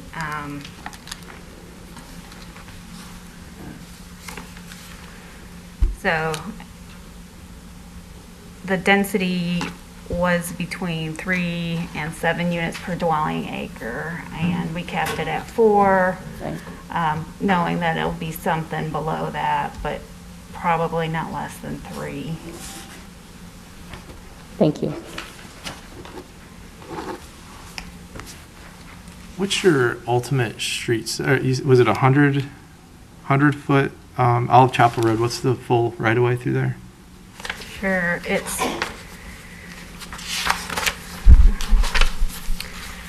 Olive Chapel, the ultimate right-of-way is 110, and we must provide 55 feet from the center line for right-of-way dedication.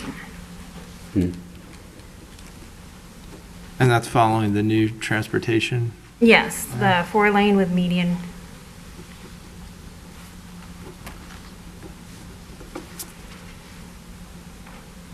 And so, just to repeat what Liz had mentioned, the condition is to construct 100-foot eastbound left turn lane with appropriate deceleration length and taper, and 100-foot westbound right turn lane with appropriate deceleration length and taper.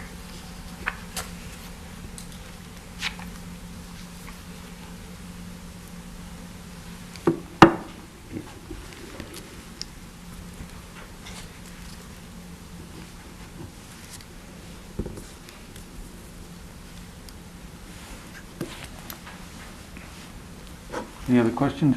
If not, we'll open it up for public comment. So, Okay, thanks, thank you. Ms. Vega. If we need you, we'll call you back. At this time, we'll open up the public hearing. Anybody wishing to come forward, please come forward at this time and sign in. All right. Seeing nobody coming forward, I'll close the public hearing portion and bring it back to the board for discussion and possible motion.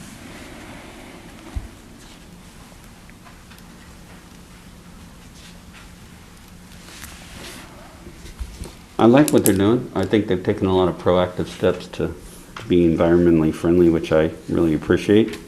And I'm supportive of this.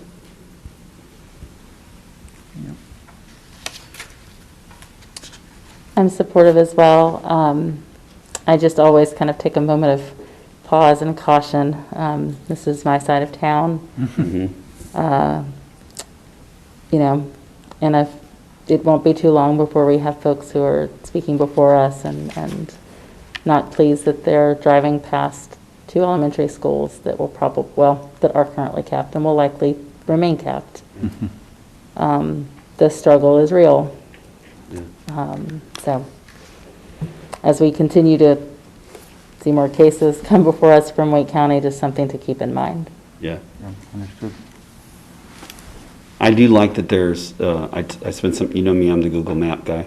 It looks like you can get out of this development going up north into Richardson, which into 64, which it really makes me a little, because I live in this area too.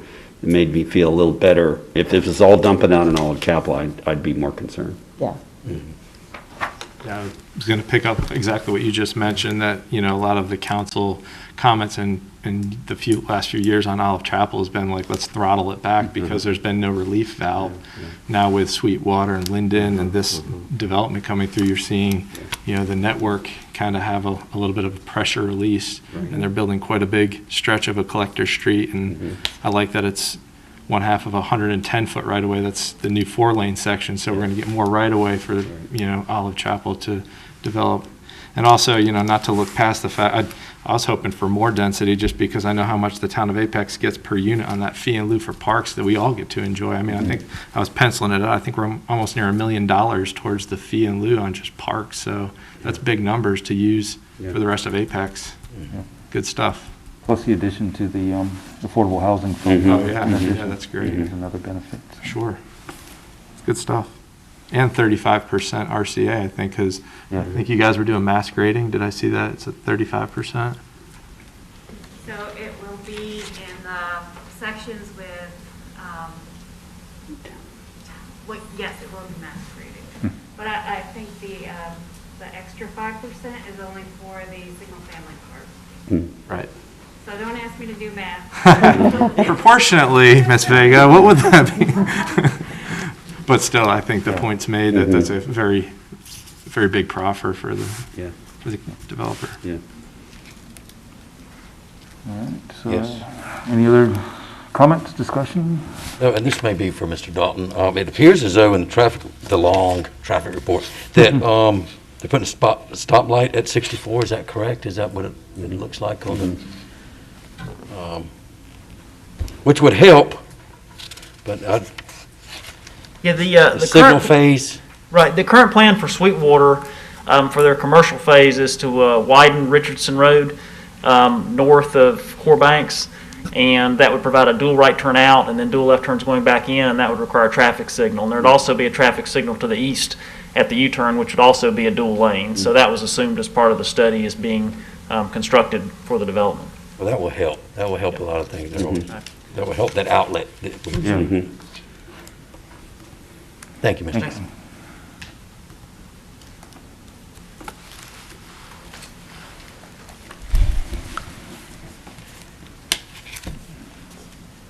Any other comments or possible motion?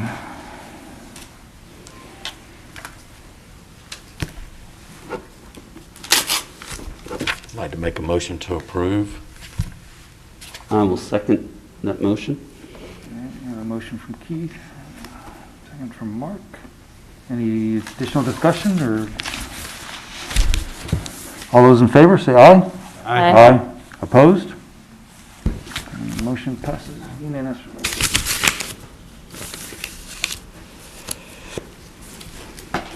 All right, moves us to item number 3, the public hearing, possible motion regarding rezoning case 21 CZ02, the Abbey Spring PUD.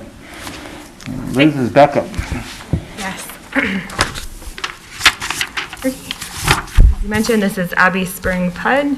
It is located within the Apex Peakway. It is on the west side of West William Street. Walgreens is to the north and the post office is to the south. The subject property was originally rezoned to plain unit development conditional use in 2002. The applicant is proposing to rezone to plain unit development conditional zoning. As you may recall, the 2045 land use map was recently amended and designates the subject property as high-density multifamily commercial services apartment. The proposed PUD is consistent with the land use map designation.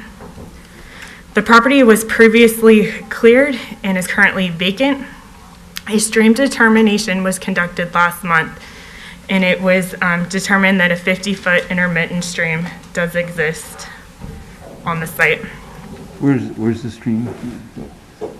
they've delineated Right there, okay. right, it's the strip. Okay, thank you. It shows up better on this slide. The applicant conducted a neighborhood meeting on December 15th. The neighborhood meeting report is included in the packet. The applicant is proposing one use, age-restricted multifamily with a maximum density of 17 dwelling units per acre. The applicant is proposing the maximum height to be limited to 3 stories and 48 feet. The minimum setback shall be 5 feet from a required buffer and vehicular use area, and a 20-foot building setback shall be provided along the property line with Walgreens. The proposed PUD meets or exceeds the buffer required in the UDO. The buffers are the same as the current PUD, with the exception of the applicant has increased the opacity of the 20-foot buffer along the townhomes to a 20-foot type A, and the current PUD called for a 20-foot type B buffer. To the south is a 40-foot type A buffer and a 30-foot buffer along West William Street. The RCA requirement on this parcel from the current PUD is approximately 60,000 square feet, and the applicant is proposing to maintain 62,162 square feet of RCA.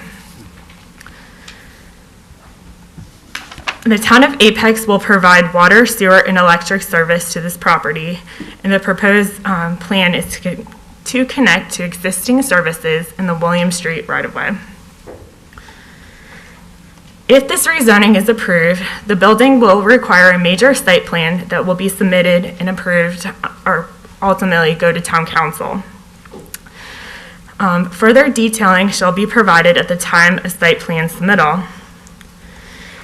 The main exterior building material shall be brick and vinyl lap siding. The building will be built to the Energy Star multifamily new construction standards.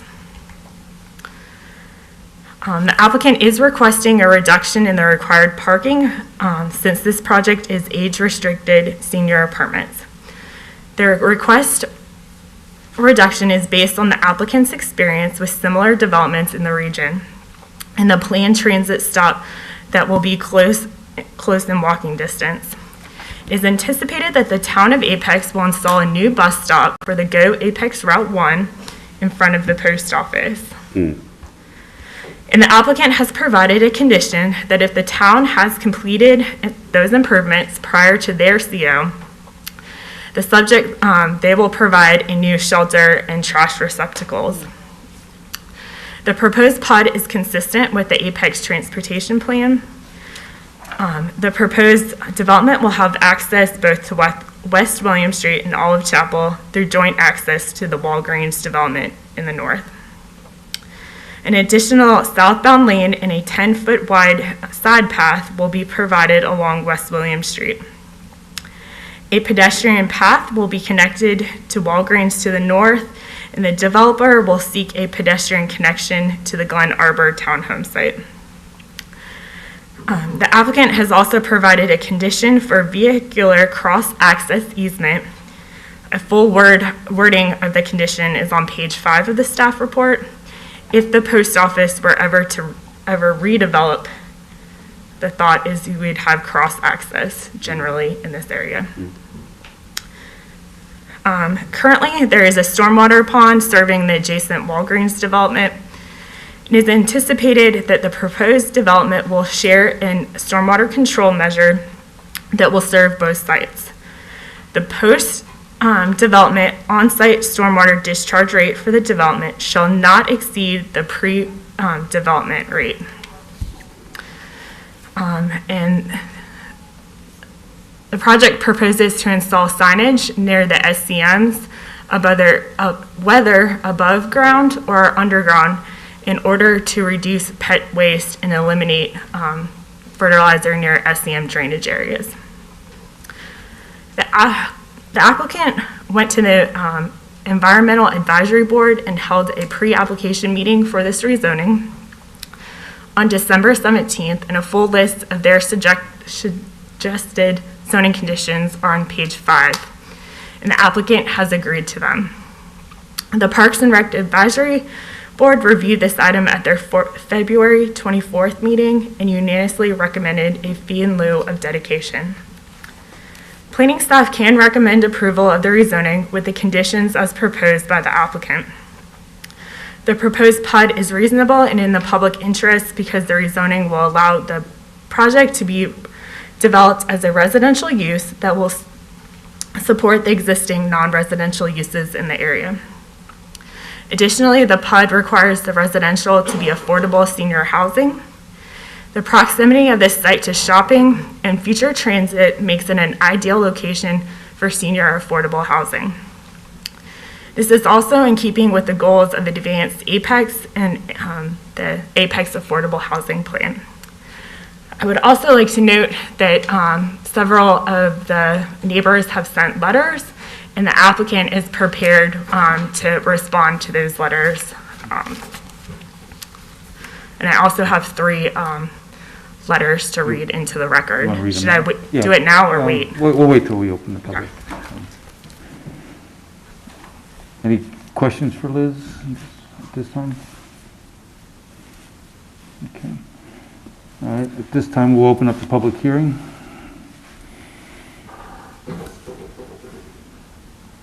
Please make sure you sign in.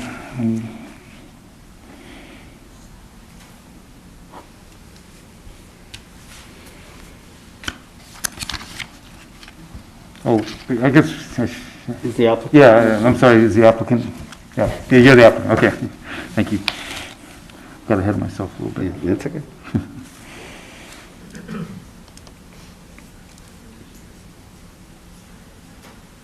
Thank you. Good afternoon. Hello. Mr. Chair and members of the Planning Board, I'm Isabel Worthy Maddox, P.O. Box 946, Raleigh.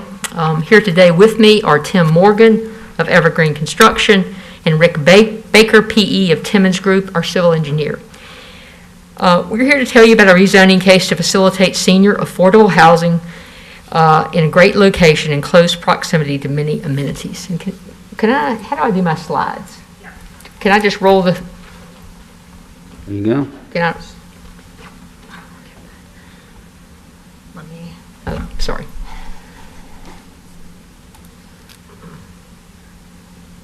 There we go. And then can I just do the wheel? Or just down. Okay, thank you. So just to tell you, that's our site, but this gives you a little bit of a flavor for the environment that we're in. You can see that the site is, the address now is 0 William Street, but we have Walgreens to our immediate north. If you go to our south, you have the post office.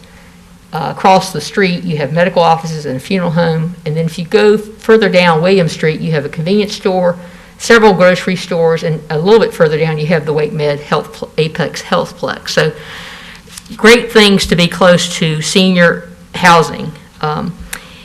And there's going to be transit in front of the post office, as you just heard. The property was rezoned to Town Center Commons PUD in 2003, which contemplated a mixed-use rezoning, and it could have placed as many as 3 buildings on this site. But even though this might have been a good idea, obviously nothing has happened, and that zoning was 18 years ago. Lidl brought a rezoning in 2016, which you guys may have been here then and realized that that one failed. They still acquired the property, and I think they must have acquired it just slightly before their rezoning case was denied. So they have owned it for now 4 or 5 years. The 2445 land use map designation was recently changed to high-density multifamily commercial services, so we think it fits right in to do the affordable senior housing here. I'd first like to call on Tim Morgan, president of Evergreen Construction, to tell you a little bit about his firm and some of his other projects. You can just do down some of your slides. Thank you. Good evening. My name is Tim Morgan. I'm with Evergreen Construction Company. We're located at 7706 Six Forks Road in Raleigh.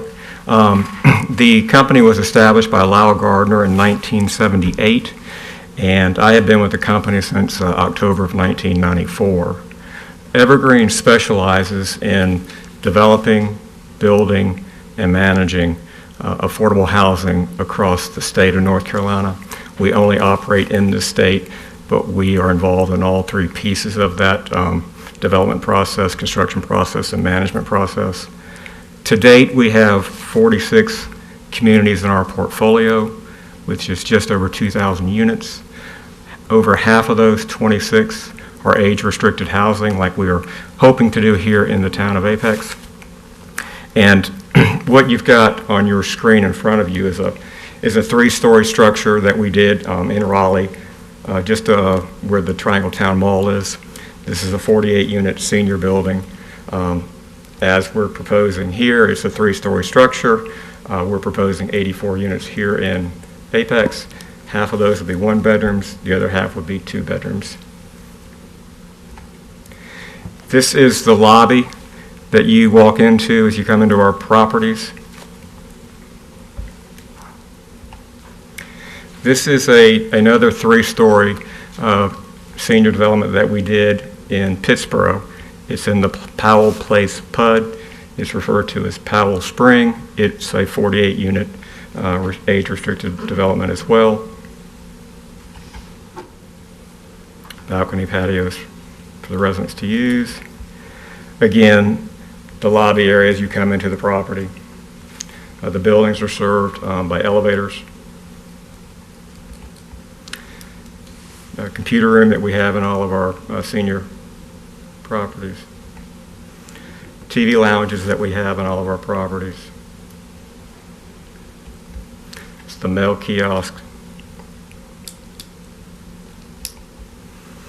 And then this is the site plan of what we were hoping to do here in the town of Apex. Again, an L-shaped building, 3 stories, 84 units, half one, half two. There's a covered drop-off point of entry. All the units open into a interior hallway, much like a hotel does. There is a keypad entrance to the building. If the residents, when they have guests, family, they get buzzed and they are able to unlock the main door by staying within their unit, and then the guests can come in and see them. All doors to the exterior of the building are self-locking. So, as I said, we've had a lot of success. There's a lot of need, as we all know, with affordable housing across the state, in particular here in Apex. We are seeking funding through the North Carolina Housing Finance Agency in the form of tax credits. We are seeking funding from the town, or the Wake County, in the form of a loan, and there'll also be a loan from a permanent lender as well. And so the process started in January. We were required to have the entitlements in place in order to submit in May to the Housing Finance Agency's full application cycle. And Wake County staff needs to take their funding request before the county commissioners at its April 19th meeting. And of course, the entitlements need to be in place for them to make recommendation as well for that. We have, as I said, 46 properties in our portfolio. We have close to 60 employees. Again, within 45 minutes of our office is primarily where we have most of our portfolio. We have a heavy presence in Wake County. And I am here the rest of the evening, so if there are any other questions that may arise once Isabel finishes her presentation, I'll be glad to come back and speak to those. What's the occupancy rate? I mean, are you all full or? Yes, sir. It's we don't have to do any advertising. You know, they see the site under construction. There's a sign on there that says for rental information, call such and such.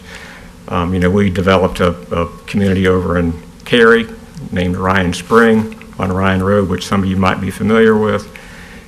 You know, I think it was over 250 applications on the first day of pre-leasing that we mailed out. Mm-hmm. Okay. So our typical resident in our seniors is 67 years of age, single, female, makes about 20 to 22,000 in income, which is primarily Social Security, and tends to have a small pension. 75% of them have a vehicle. So, thank you. Thank you.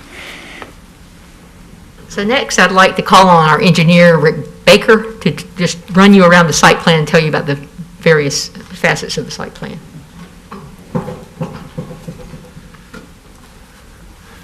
Good evening. I'm Rick Baker with the Timmons Group, 5410 Trinity Road, Suite 102 in Raleigh.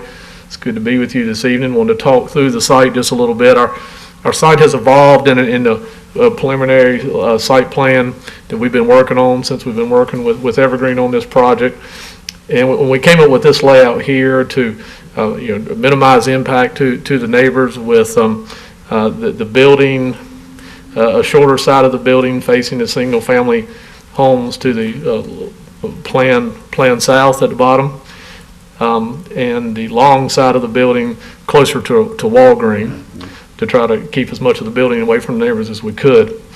We've also evolved the parking where we minimize the parking, again, adjacent to the single family homes there, and put some of it closer up towards West William Street, that also protect the stream buffer that was mentioned previously as well. We only have the one driveway access, which is a shared drive with Walgreens. And we do have a pedestrian access heading over towards that driveway so the residents can walk over to the Walgreens on a sidewalk in a safe manner. As mentioned, there's an existing pond on site that serves the Walgreens. We'll propose to do one underground stormwater device for the Walgreens and this property. And as we'll meet all the town codes for that, and is the pre and post flow rate for the 1, the 10, and the 25-year storm event. Utilities will be served off of West William Street, and we've provided, as noted, additional buffer widths, and going from B to A, several instances, so it's an opaque buffer as well. So that's an overview of the site, and I'm happy to answer any questions you may have. Any questions for Mr. Baker? It looks like the site, from what was in the packet given to us, looks like the building has flipped, and I'm assuming now it's because of the stream buffer. The stream that's there. It was partially because of the stream, but also we had the building closer to the neighbors, and when we had the neighborhood meeting, they expressed some concerns about that as well. So we started looking at some additional alternatives to try to help get the building further from them, and this was a layout that worked actually better than the one we had done previously. Okay. What do you anticipate the site elevation being roughly? We haven't got that far in our design process yet. The property is a little lower from Walgreens into the property, and then it does fall off towards the single family residential, so we haven't set elevations, but at this project and every project we do, there's certain requirements with ADA accessibility we have to meet. So they're generally our driving factor. But from a cost standpoint, we want to minimize retaining walls, minimize fill material brought into the site and that type thing. And we will certainly do that in this case as well. So you're saying it's not a balanced site? Well, we're going to try, but certainly. During your neighborhood meeting, were there any, did anybody cite flooding concerns at all? They didn't specifically note flooding, but they asked about the stream and what will we be doing about that. Well, we're providing detention to meet the town codes, which it's normally the 1 and the 10, but because of this watershed, and we were going to agree to it anyway to do the 25-year storm to try to help mitigate the flow coming into the stream.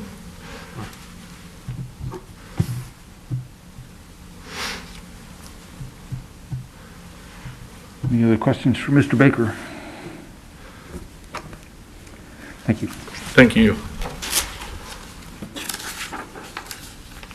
So as has been mentioned, we did have a lengthy neighborhood Zoom call, and we've also had some additional communications with neighbors. We've responded to many of their questions, and we've made some changes on our site plan to respond to some of their issues, as Rick told you about. But we did receive a letter from Ms. Jane Seeger, who is a resident in one of the single-family homes on Longton Hall Court. which is just to the, just below, or actually, it's to the left of this site. Is that actually west or south? Be the southwest. South. And so she is one of the lots that abuts this property, just to the immediate south. So I'm going to go, she had a lot of questions and suggestions, and we've discussed this with staff, and they recommended that we go through each one that you guys would want to hear, the questions and the suggestions. So it is a lengthy list. I'll give you fair warning, but I think they're important points. And some of those, many of those we've already dealt with, and a few of those we can't deal with, and others we will deal with. So I just want to go through them. Okay, the first one was she wanted completion of verification by the town of Apex of the stream delineation. Well, the stream delineation has been completed by the Apex Water Resource Department on February 25th, and I think Ms. Lofton gave you some information on that delineation earlier, so that has happened. Secondly, she states that we propose a 326% increase in our building size. Well, that's not entirely accurate. She was taking the, under the existing zoning, they state the maximum square footage, but it's for building footprint. It's only first floor. It's not, the conditions limited to 2 floors, but not 1. So, and she's comparing it to our total square footage. So that leads to a comparison that seems like we're really increasing it dramatically. We are increasing it. So the current zoning would allow 21,200 square feet of aggregate building footprint with 2 stories over parking. We're proposing a building footprint of 31,000 with 3 stories, but we're agreeing to do 48 feet as well. So the heights of what was previously approved and what we're requesting today are the same. So it won't have any in terms of impact from a neighbor's standpoint. There will be no difference in height. There will be a little bit bigger footprint. It won't be 326% bigger though. A number of conditions she asked for us to be clear about our condition on affordable 55 plus housing, and we do have a specific condition that commits to both affordable and according to a federal definition, and senior housing, and we are going to commit that to in each unit there will be at least 1 resident 55 years or older. She asked that naturally occurring streams, ponds, and other associated environmentally sensitive areas remain undisturbed. Well, we will certainly be very careful and will not disturb buffered streams or wetlands. There is a man-made pond on the property, and that will be filled, but we will certainly are cognizant of the protected areas, and those will remain undisturbed. There will be a type A 40-foot opaque buffer along the adjoining property line with the single-family Amherst neighborhood.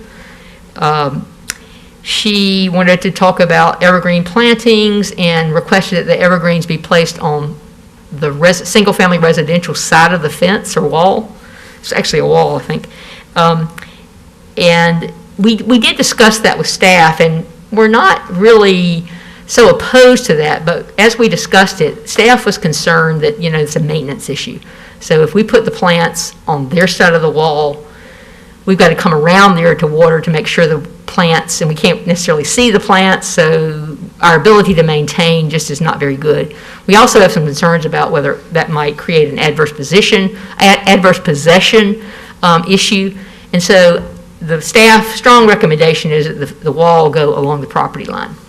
But alternatively, I think we would be willing to, instead of doing the wall, to do a heavy evergreen buffer, which, in my opinion, that might look better. But some people feel strongly they'd rather have a wall, and I think we'd like to hear from the neighbors that they feel very strongly that they'd prefer a heavy evergreen buffer in lieu of a wall. I think that would be something that could be worked out.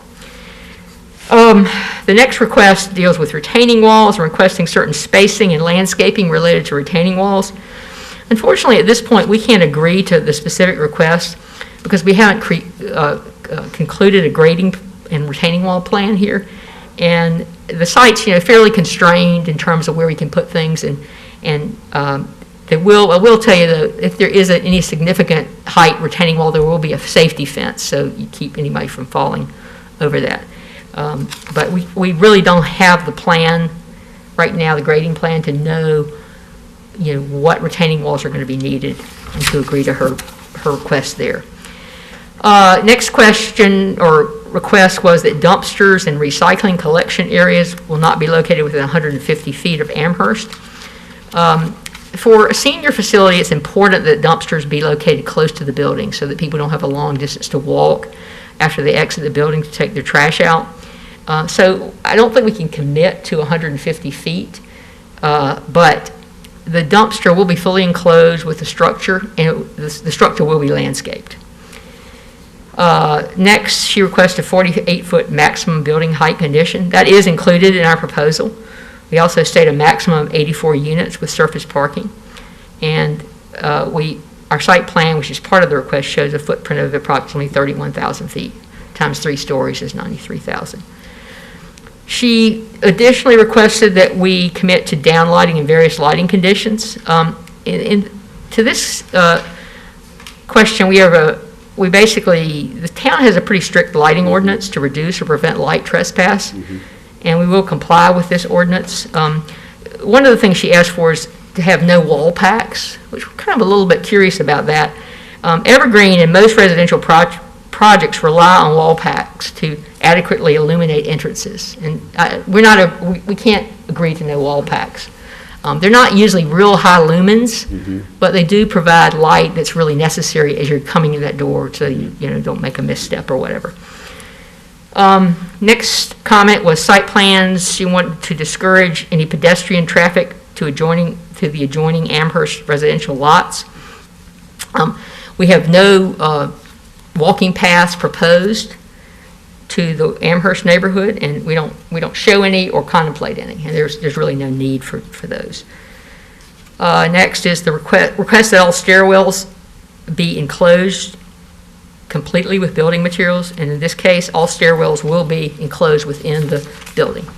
As Mr. Morgan told you, there'll be stairwells with lockable doors, doors that lock automatically as people come and go. It's a security thing. Next point was that all outside doors will be soft close or automatic to limit the amount of noise associated with the property use, and I've discussed this with Mr. Morgan. He's confirmed that this will be the case here. Next request is that provision be made for renters' pets with restricted areas. We have committed to a couple of pet provisions, including signage to prohibit pet waste near the stormwater management facility, and also the inclusion of pet waste stations. When we met with the Environmental Advisory Board, there were several pet issues discussed, and we did commit to both of those in our conditions. Ms. Seeger has asked that the property not have any automatic teller machines, ATMs, or drive-through windows, and there will not be any ATMs. Evergreen has never placed an ATM in one of their projects. That's not what they do. Next request is that appropriate fencing and plant materials be used to block headlights from vehicles using the covered drop-off or main entrance so that light does not shine into the private lots in Amherst, Glen Arbor, or Spring Arbor. As you can see from the site plan that's on the screen, our drop-off will be sort of in the crook of the L, and so the light will be blocked by the building in terms of going to the townhouse site. There is some possibility as a car swings around, some headlights go towards Amherst, but that'll be only moving cars. There wouldn't be any stationary cars shining their lights in the Amherst neighborhood. Another comment is placement of all HVAC and other mechanical equipment shall be placed away from Amherst, Spring Arbor, and Glen Arbor to minimize associated noise. We will have HVAC units. Unfortunately, they have to be placed on the rear of the buildings. And there really aren't a lot of building rears that face the Amherst neighborhood. And there are only a few that face the townhouse neighborhood. Most of the rear leg of this building faces the Walgreens site. So there will be some HVAC units, but those will be screened as required. Could those be rooftop units? No, they're individual units per apartment. Tim, do you have any further? They are not rooftop. Yeah. Next comment made by Ms. Seeger was that no individual apartment shall have any type of outside patio, balcony, or Juliet balcony. There will actually be Juliet balconies on some or all of the units, and there will be a common outdoor patio for all of the residents. Juliet balcony does not provide a lot of outdoor space. It's just kind of a way to get a little bit of fresh air.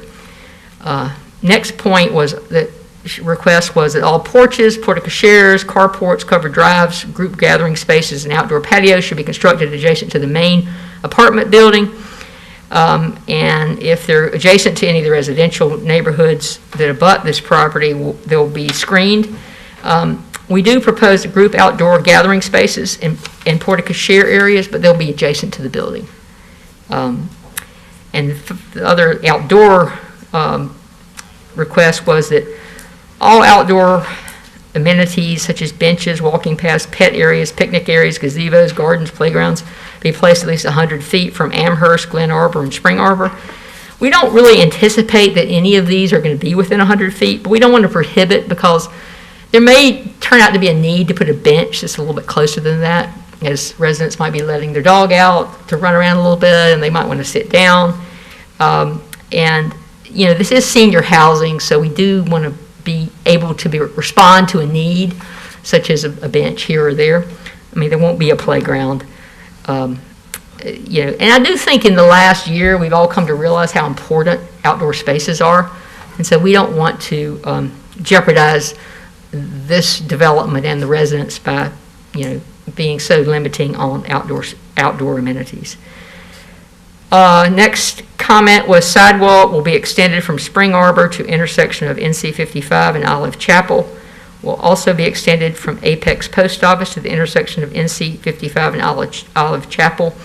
Most of this infrastructure that she speaks of there is already in place.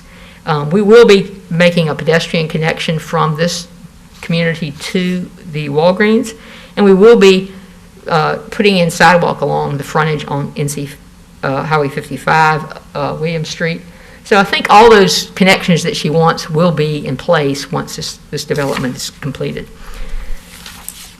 Next issue is stormwater retention ponds will keep the volume of water flowing into the Amherst subdivision at or below current levels during and after construction in compliance with other measures. As you know, the town of Apex has a rigorous stormwater ordinance prohibiting post-development runoff from exceeding pre-development runoff, and we will comply with these ordinances. And also, as Mr. Baker indicated, we've added the 25-year storm in recognition of the watershed. So we feel like we'll be in good shape from a stormwater basis. The next comment is annual inspection of stormwater management systems to be completed and submitted to HOA of Amherst in the event of a joint underground system with Walgreens. They want a copy of those agreements. The annual reports and any kind of joint stormwater easement, which was recorded, or public records, and we would leave that to them to seek out those public records. I think those are findable. We're just reluctant to place a burden on the property manager to get those, because that's the type of thing that can be overlooked. These are available and they're annual, and as far as any kind of report, I think that would be annual. Recorded stormwater easement would be available in the Wake County Register of Deeds. Another stormwater runoff from lots shall not cause pollution, erosion, fill, or damage to existing stream that runs through the Amherst neighborhood. It's noted that the land along the stream is privately owned by individual homeowners. In the event of damage, pollution, she wants to have some commitment for corrective action. Again, we're going to comply with the town's stormwater ordinance, and we will be managing stormwater from the 2, the 10, and the 25-year storm. So it's been a lengthy list, and I appreciate your patience going through that. We do feel that many of her questions or comments have already been addressed in our proposal, and we feel like we will develop a quality project here and want to be a good neighbor and welcome her continued involvement as we go forward. I wanted to briefly touch on traffic. And here's a trip generation summary that was prepared by Timmons Group.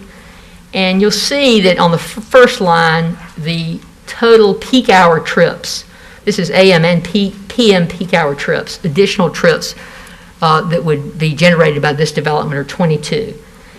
Then if you drop down to the lower chart, you'll see under the current zoning, you could do any of these uses and even a combination of some of these uses.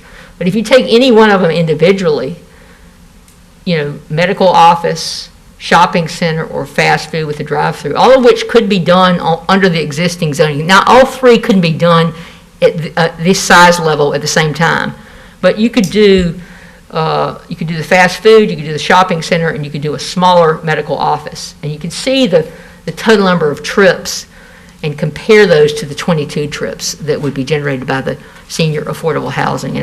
So I think it's important to note that we will be reducing peak hour trips significantly from what the current entitlement would generate. So just to give you our final view of, that's the elevation of what we propose.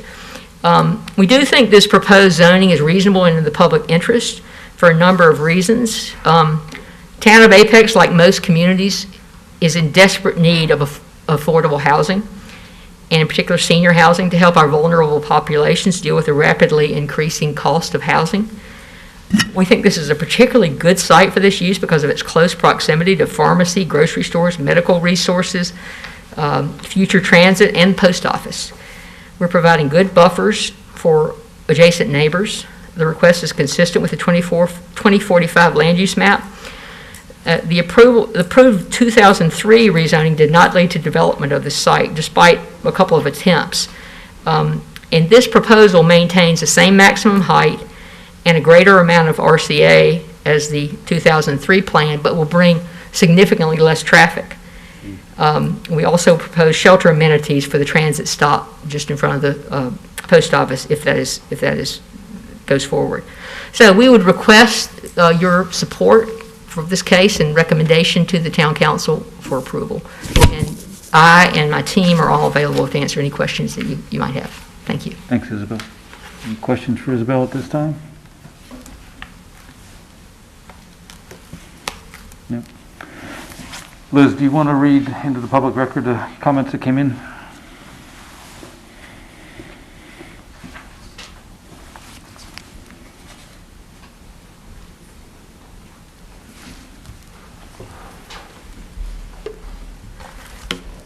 So for the first one, this is from Peggy Hawkins at 136 Altair Circle in Apex.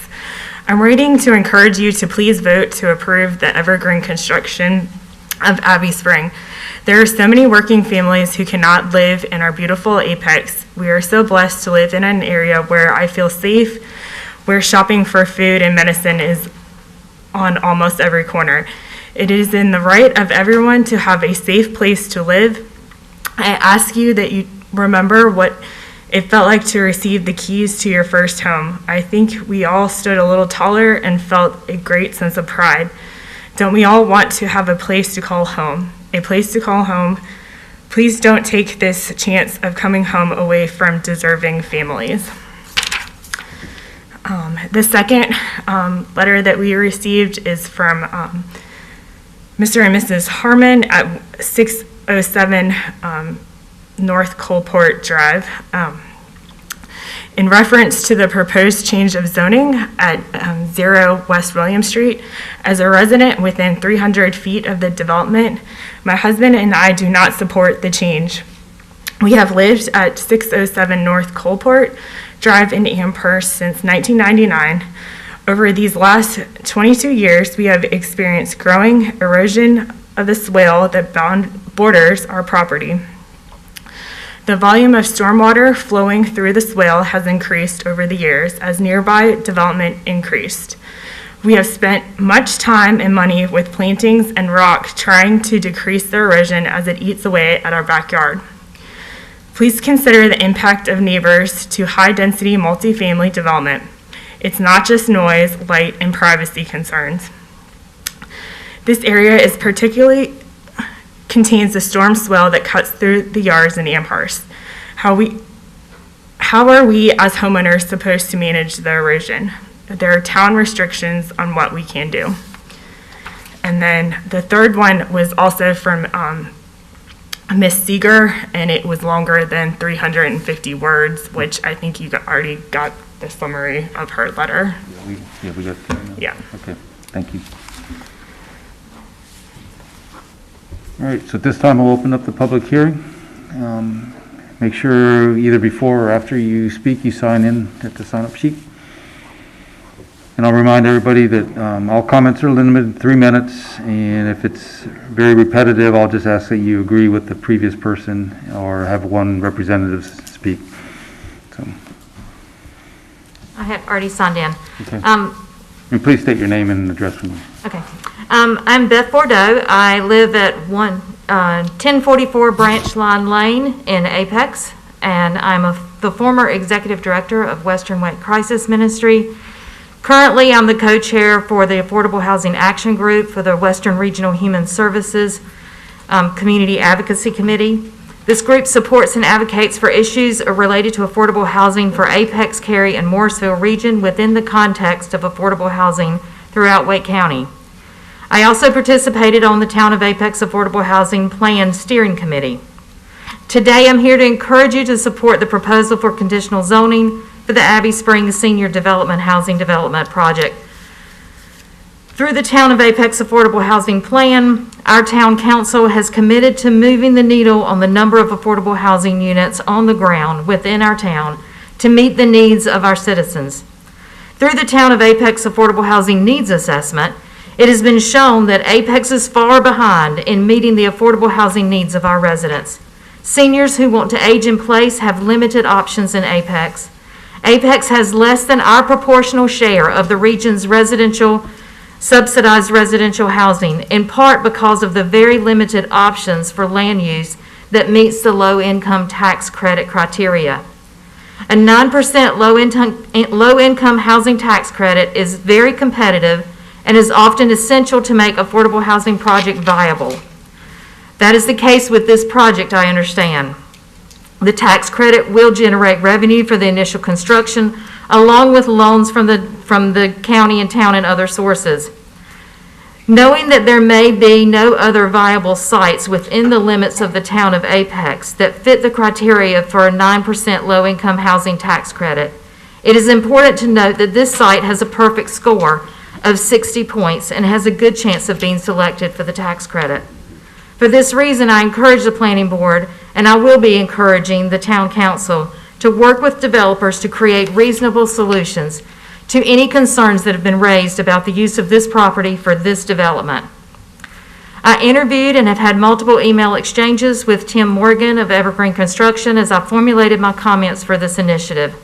I walked the property myself and drove and walked through the neighboring properties. I remember working with Tim about 8 or 10 years ago on a Wake County Housing Committee. At that time and through recent interactions, I have found Evergreen Construction to be a reputable company that will not just build in our community and then walk away. Rather, they will be moving here, joining our community as they continue to manage the property and support the residents after construction. Evergreen works with each of their 46 residential communities across North Carolina from the early concept and design through building and then through ongoing management, instead of turning the project over to a third-party management company. In choosing this location, they are choosing to invest in Apex. I've also read through the concerns raised by the neighborhood meeting and through letters submitted to the town from property owners from the neighbors bordering the property. I will not try to directly address any of these or create solutions, but I do feel that that Tim and his team has worked with the planning department to create solutions that mitigate these concerns. Finally, given that this is such a limited opportunity to develop affordable housing for seniors like this, with proximity to town resources and services, transit, grocery stores, pharmacy, and so forth, I strongly encourage and urge the Planning Board to do everything possible to keep this project moving forward. Thank you for your time. Thank you, Beth.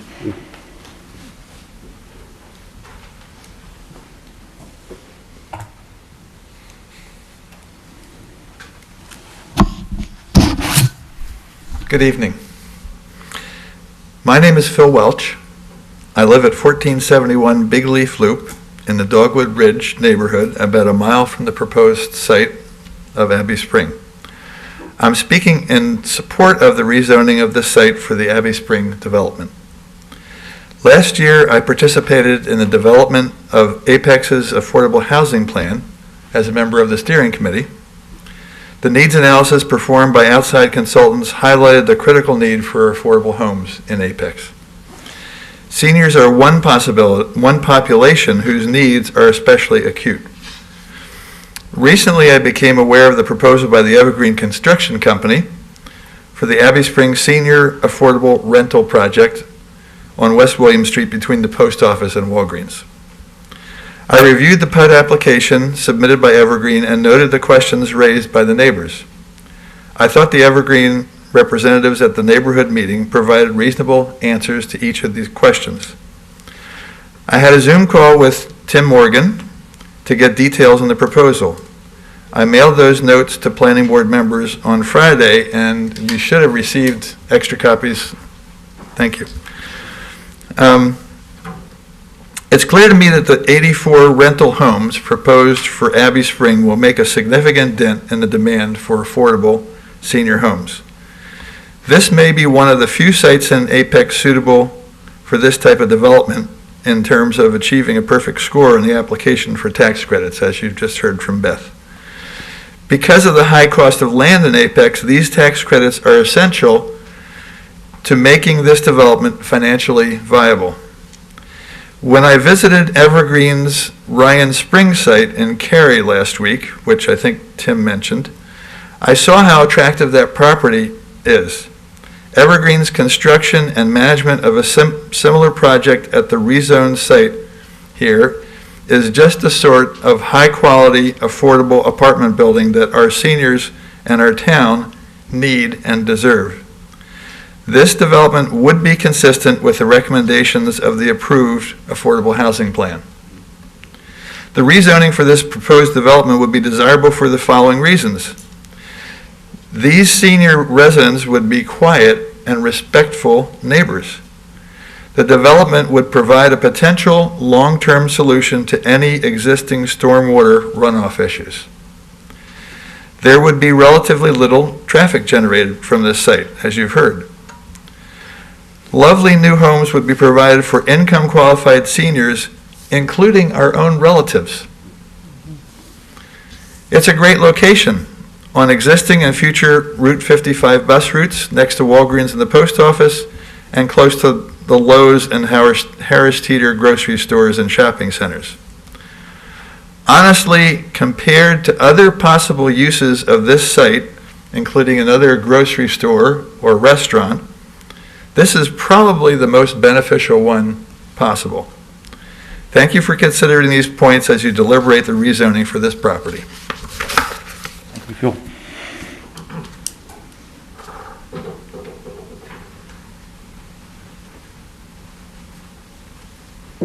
Hi, my name is Johnny Martin. I live at 1016 Arbor Valley Lane. I am on the executive board for the Glen Arbor Townhomes, and I did not prepare something ahead of time, but I heard some things that I have questions about. So bear with me. I'm not as organized as everybody else. Did I hear there's going to be a pedestrian walkway from this development to Glen Arbor Townhomes? Did I hear that correctly? Ms. Lofkin, when you read? I can speak. Okay. We have made a request by mail to your HOA to see if you wanted one. Did you get something? And so President's here. She hasn't gotten anything. I'm secretary. I haven't seen anything. we sent it based on the tax records mailing address, asking if you would be willing to do a cross access. We would like to do that. I don't. What would be the purpose? What would be the purpose of doing a cross access? We have one road in, one road out, very quiet 33 home townhomes, and to open it up. You can walk across the property and maybe go to the Walgreens. I don't know that it would make it much easier. I don't know how that works right now. I think it wouldn't provide anything for Glen Arbor, and it might cause some problems for, Yeah, the town staff asked that we ask, so. okay. My husband and I drove, One clarification, the current pod has a pedestrian access connection in the current pod, and so that's one of the reasons we asked. So the current pod has that, it Has it in- shows a pedestrian connection. Okay. In the current pod. to the lot. To your neighborhood, on the current layout, there is a pedestrian access connection shown. Okay. From our From neighborhood. this property to your neighborhood. It's on the existing. It's on the existing pod as of today. Okay. If they don't want it, Here's the board president, she lives right at the end, the last home. I live right over the fence from where this is being Okay. proposed. That's And this idea of somebody crossing over into we're a very private community, and we would be very suspect seeing people walk through. It's just that we're kind of buried in a little valley there. And I haven't gotten anything at all. And Allison, our cedar management hasn't. They haven't gotten anything at all, that I've heard of. But I doubt that we would be in favor of that. Okay. Okay, just a couple more notes that I jotted down. My husband and I drove yesterday after church to 4 different evergreen properties. We were very impressed. I was not expecting to see what I saw. The one that we liked the most was Fuquay's because it's less obtrusive. It's a 2-story building. The way it's laid out, Evergreen flipped the property for Amherst, but Glen Arbor still has the same bottom of the L. And a 3-story property is going to totally block the sun, a view. Because we're set down in a valley. It's so close to our property line that it's going to be like a huge wall is just built right there. A 2-story would be very agreeable. And I agree with all the positive things that have been said here tonight. But it's the 3-story version that is going to impact our neighborhood significantly. The neighborhood meeting, the only meeting I was aware of was the town council meeting. I don't know that, I was not made aware of a December 15th neighborhood meeting. No, I certainly would have nothing of attended. Bear with me. We would get the HVAC on that bottom half of the L. It would be right at, we are close to that fence, and that building is close to that fence. I don't even know what the buffer is supposed to be. And what is a Juliet balcony? What is a Juliet balcony? It's just a balcony off a window and you can step out just, what, a couple feet? It's more for aesthetics, man. It basically has a railing across. So on the back side of that L, on the back side of that L, There are overlooking. some on the back side as well as some on the front side, yes, ma'am. So if it was a 2-story, it would not impact our neighborhood. A 3-story, a Juliet balcony on the back of that is going to be just looking right down into our neighborhood, unless there's some evergreen buffers, which would be. I don't think that evergreen buffers would really solve the problem. I think the thing is the height of the building. Yep. A lot has been said about a 48-foot tall building. What is a 2-story height? 2-story height is roughly 33, 35 feet, but Ms. Maddox's point is, whether it's a 2-story or a 3-story, the existing conditions allow for a 48 tall building, whether it's 1, 2, 3, 48 is the maximum height. So your concerns of daylight is still possibly there with the current zoning in place due to the 48-foot maximum. But we can still express our feelings about totally blocking our end of the neighborhood. I mean, she's the last house, we're the 3rd house in. A couple of comments tonight by council members, or if that's your title, that you were particularly interested because this was your part of the city. This was where you lived. Well, this is where we live. This is our neighborhood. So as you take your vote, please consider that. We're a private, very quiet, 33 units. We take pride in our little neighborhood. And I see what you've done for Amherst, and I applaud that because they were going to be impacted severely. But please think about Glen Arbor and what this is going to do to us. I appreciate your time. Thank you, Johnny.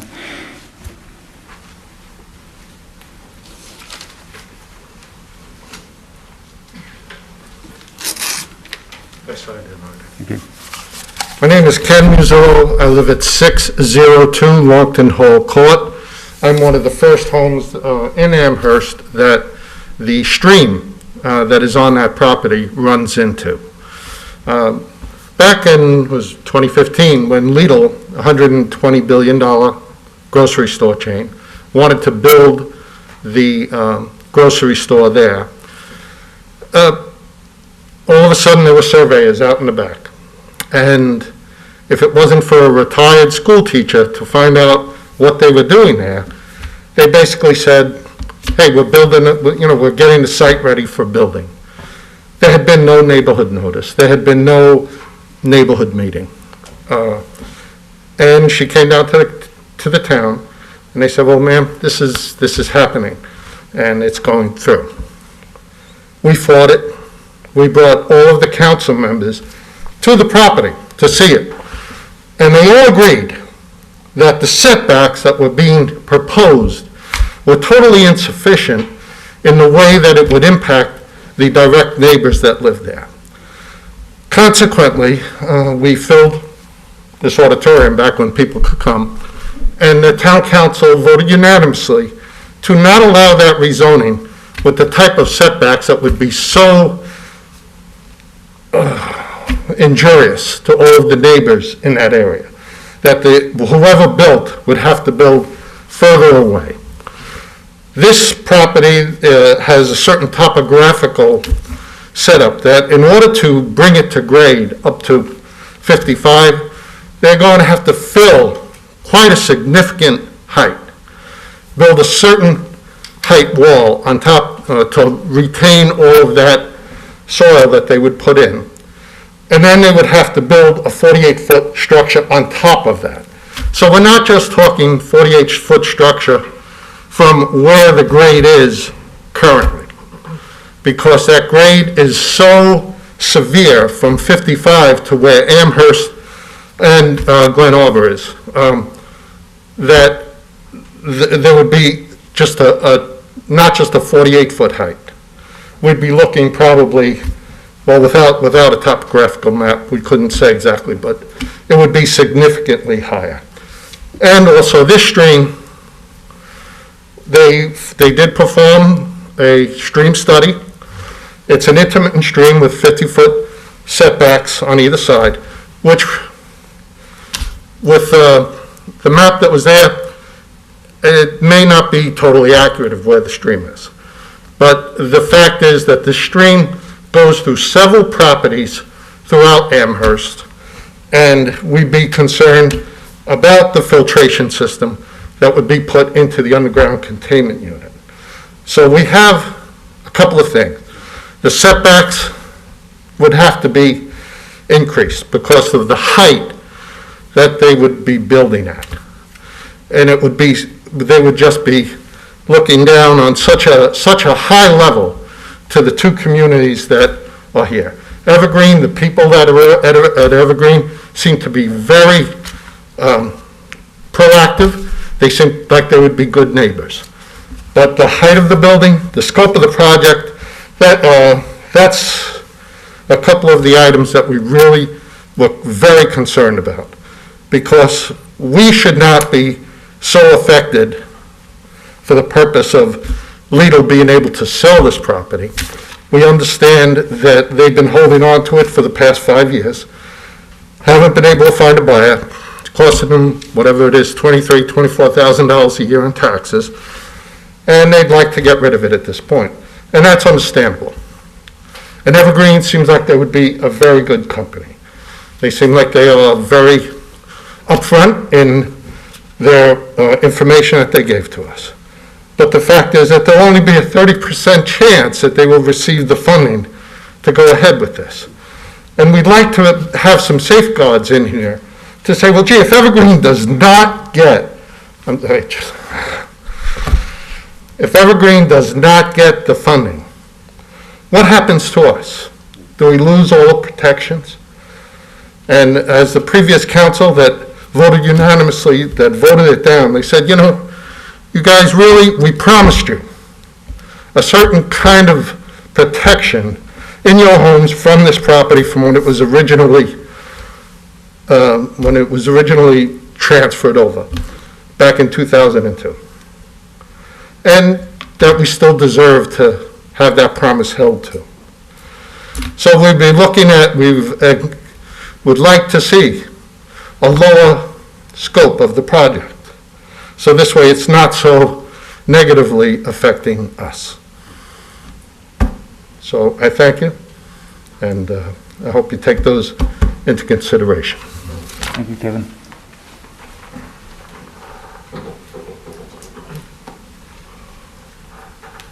Good evening.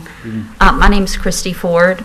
I live at 205 Kings Castle Drive in Apex, and I'm a 25-year resident. I spent my first 9 years in Apex in the Amherst subdivision.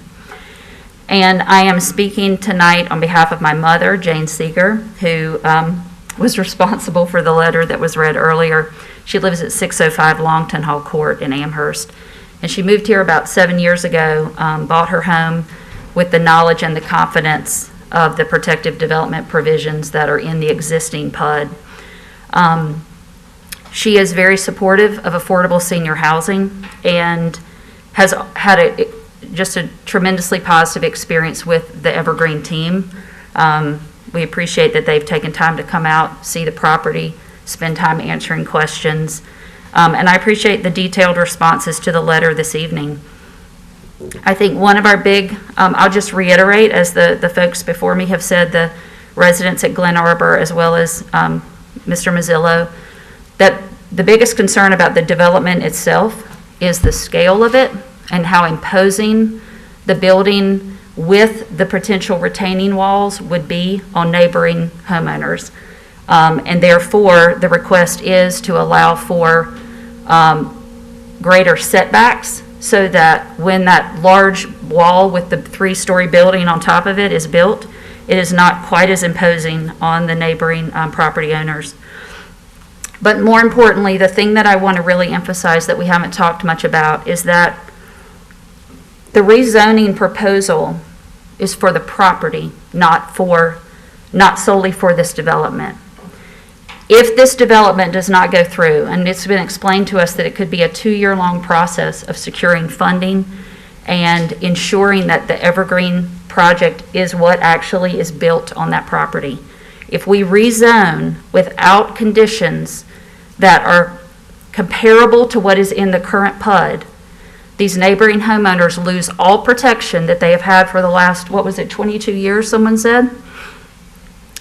And then if the Evergreen development doesn't go through, we don't know if the next potential developer will be as considerate to the neighboring homeowners in their design. And so our request, respectfully, is that the board does not approve the rezoning request as it's written, that they continue the project so that there's additional time for collaboration to get some of the things that were said here tonight documented and in the rezoning proposal, to ensure that these homeowners are protected, whether it is Evergreen that builds on the property or some future developer. Thank you. Thank you.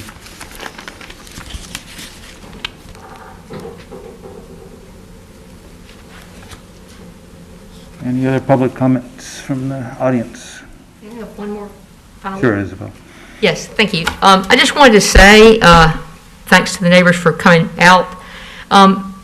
It's true that the prior case for Lidl for rezoning back in 2016, I think, was denied, but that was a commercial development. This is a residential development. We're talking about residential beside residential. So I think that's important. Secondly, The current zoning from 2002-3 allows a 48 feet height. That's what we're proposing as well, with the same buffers, same height, same buffers. There'll be less traffic from this development and more RCA. And in response to the last comments, if Evergreen fails to get its funding, these very tight conditions that we've imposed will be imposed on whoever comes in, including the condition that it be an affordable senior housing. So realistically, to do that, you've got to go back through the housing finance age, and so it'll be sort of a similar project. Even if Evergreen is not able to do it, somebody else would have to do something similar, and they'd be bound by these same conditions that we're committing to. Thank you. Thank you as well. At this time, I'll close the public hearing section, bring it to the board for discussion and possible motion. At some point, we're going to need a bio break. Yeah, and I'm not going to be able to pay attention to the discussion unless I have a bio break. Okay. So I make a motion, we take a bio break. All right, I have a motion. I need a second. Second. All those in favor? Aye. Okay. Let's be back at 7:15. Okay. Thank you. I love you. You're my best friend now.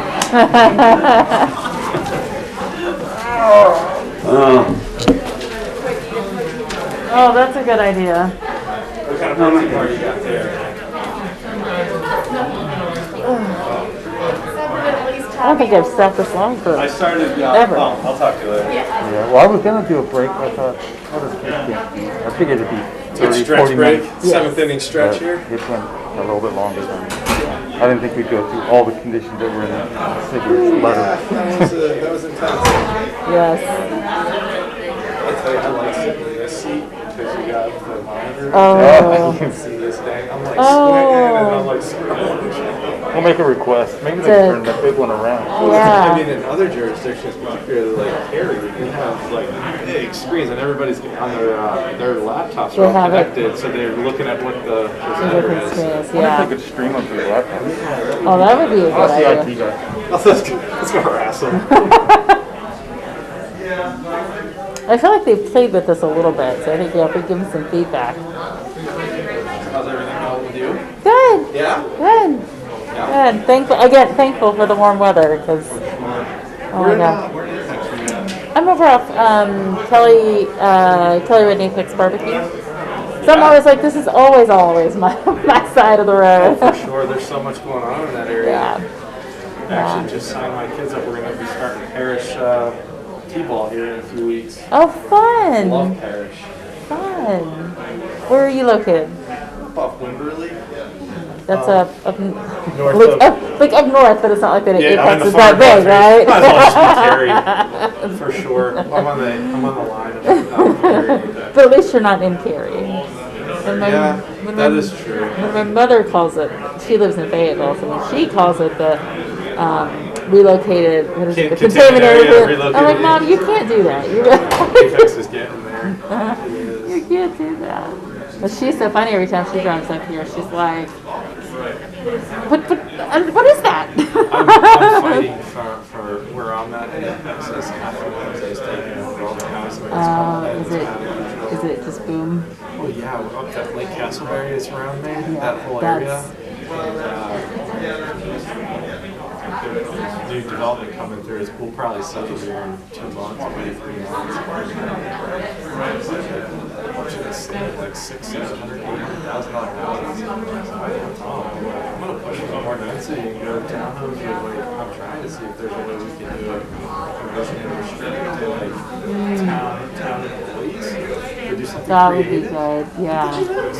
It's something, I was talking to a friend of mine who was in building for a while, right before the recession. And he said that the 2009 recession is when everything kind of shifted.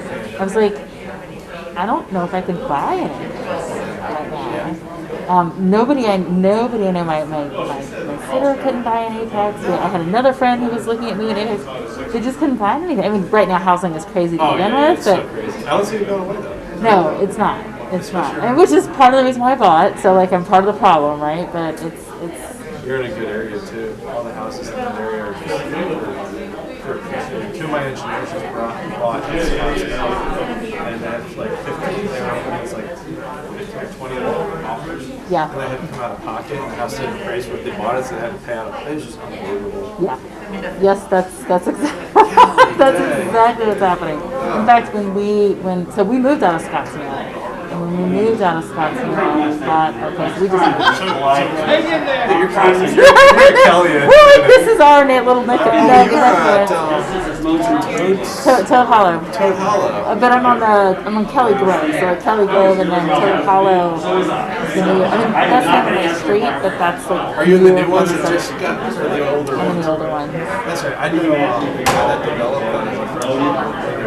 Oh, Jason okay. Burns. Yes. He lives in the back. Yes, he does. Yes, he does. He's a good dude. Yes. Oh, it's tough. Yeah, when they were building this out, they said, you can't, we're about to increase the price, so if you guys are gonna, we'll hold what we quoted you for like a week, and I'm like, this has got to be a sales tactic, like, right? Like, you need me to make, no, it was. Remember, we're still live and like.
Kathy, welcome to Amherst neighborhood.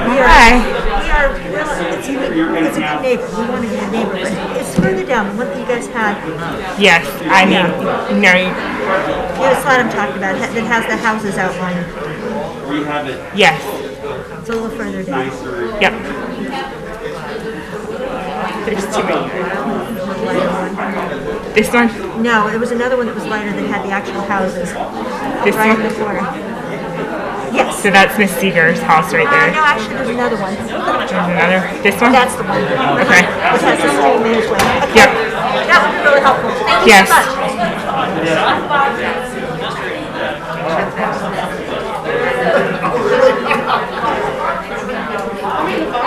Well, the way they have it laid out now, you're laid out like this. The post office here is around. But now, if they're laid out here, they probably just come out of the building. Okay, we're solving all the problems. Good.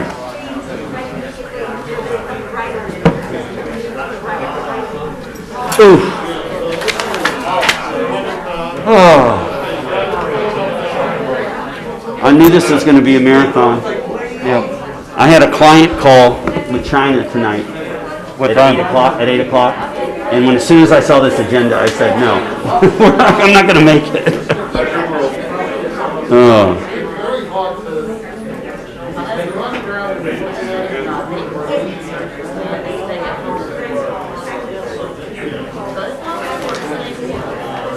All right. Somebody that's looking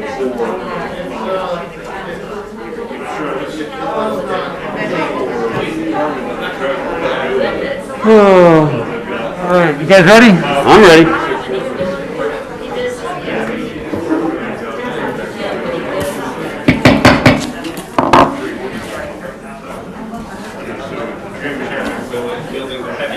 Yes. That was a light gavel just to get everybody's attention. Then we'll call it back to order. Yes. Yeah. All right, here we go. I'd like to call the planning board meeting back to order, and we are at discussion of case number 3. Discussion, comments? Off my microphone before. I'll turn it back on and start.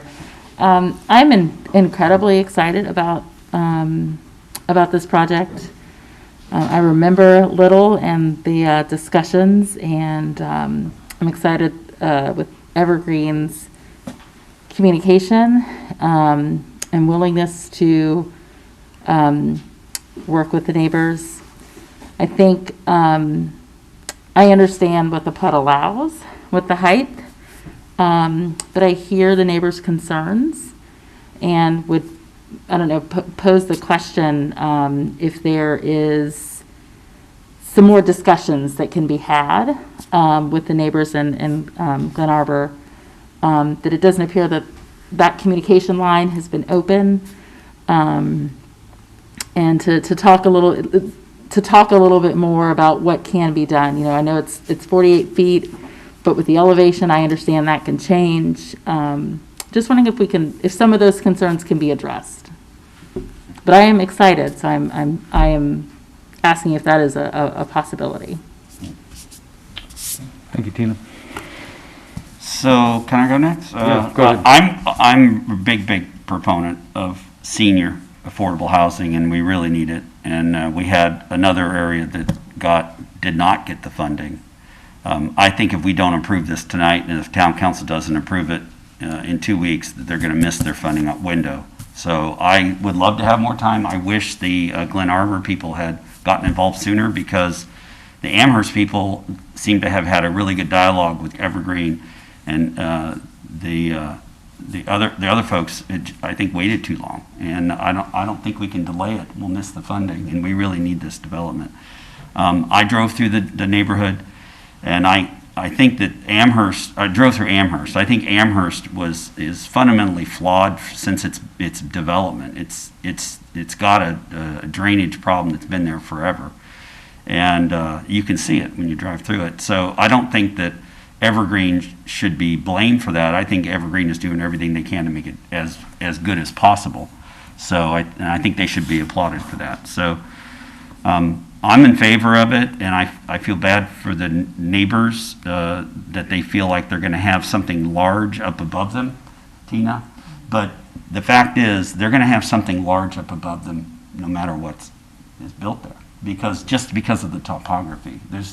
You either sink whatever's going to be built into the ground, in which case they can't get up to Walgreens, or you bring in a ton of dirt and you have this huge retaining wall. And it sounds like Evergreen's trying to split the difference and make it a little more graded into the elevation. So I think this site has been problematical. Someone made a comment about the protections that we were given by the town council. That I don't, unless someone from the staff tells me I'm wrong, I've read this very, very thoroughly. I don't think anybody's losing anything that they currently have with the current zoning. And if we say no to this, you could end up with a McDonald's. And I don't think you'd be happy with a McDonald's right there. So I think this is the best use for this property, and I think it's not only going to be good for the seniors, but I think it'll be good for the town. So I'm in favor of us approving this tonight. Okay, thanks, Mark. I know I'm out of order, but we have to be recognized. No, we've closed the public hearing, ma'am. Sorry. Diane, when does this go to council? It goes to town council on March 23rd. Okay, so March 23rd is when you can come back to council, but we have closed the public hearing. So if we weren't notified of a neighborhood meeting, there's nothing we can do about it at this point. We didn't get involved. We were at the Zoom meeting. This is the next meeting we were made aware of. I'm sorry if I'm out of order, but... Well, the notices should have gone out to all people within 300 feet. They didn't. We've got 3 neighbors right here. We were not made aware of a You did go to the neighborhood Zoom meeting. meeting? You did not? No, we didn't get a neighborhood meeting notice. I don't have my list of notice neighbors with me, but I will find that and check that. We gave notice to everybody within the required radius. Here, we have it right here. Verified, that notices went out, I don't know. Yeah, the very first one is Glen Arbor Townhome Owners Association. So they were notified on this list. So it went to the association? And every individual owner. Yeah, there's a whole list. It's all here. It's all public record. If you go to the agenda and click on this item, it's on page 39. It has all of the people that were notified. For a December meeting, sir? I don't know when it was. This was, You said December 15th. yes, that's We were right. not notified of a December 15th meeting. So we have gotten involved, but we were not made aware of that meeting.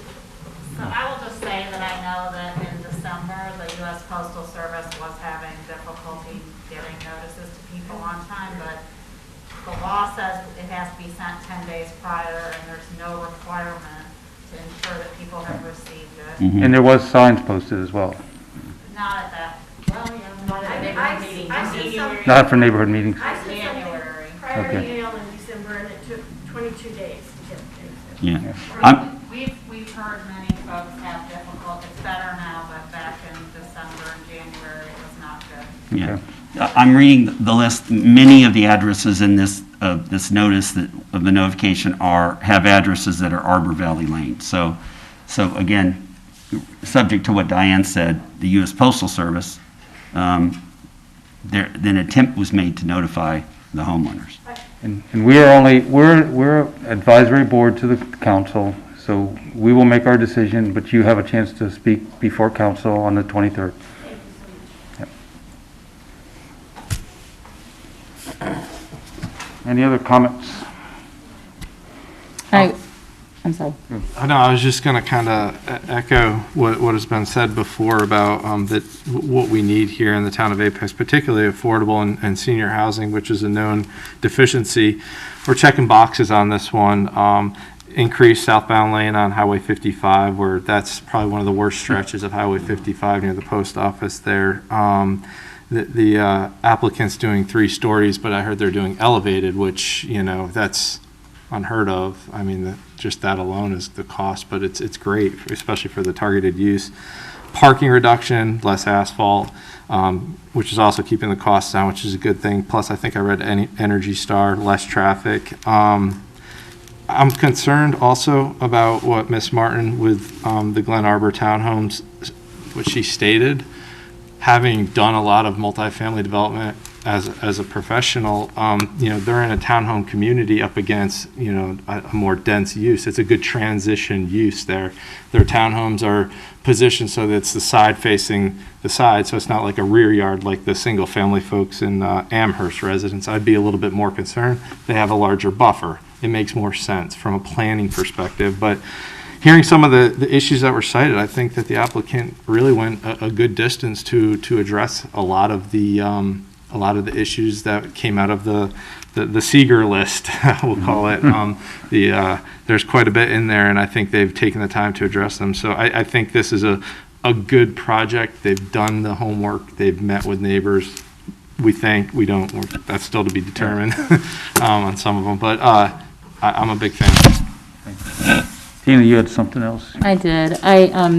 This is maybe the 4th time I've brought this up. I'm incredibly concerned about, there's nothing, the town, the developers are doing the right things and sending out notices, but the Postal Service is doing us a disservice, and I have concerns that that community, whether it's neighbors in this with this rezoning application and others are not being able to engage when they need to. That's a huge concern of mine. So while I am incredibly supportive of this project, while I'm excited about it for all of the reasons, I'm going to have to vote against it with that concern in the hopes that town council can address some of the concerns.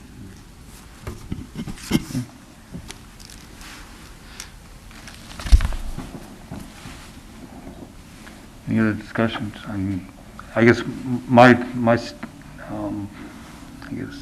comments are, one, we just passed the affordable housing plan for Apex, and I think not only is this affordable housing, it's also affordable housing for seniors, which is just a bonus. And I do understand the residents' concerns,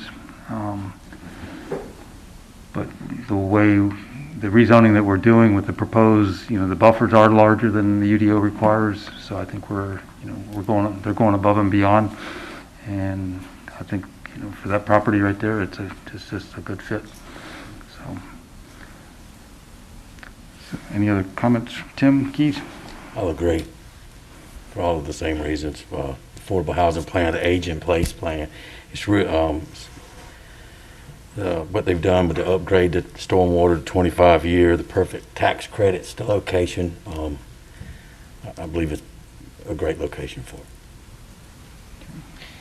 I would say that the site is very tricky. It has always been tricky. Since I was a kid, I've looked down in that hole. I always wondered. But I do think this is the best use for it.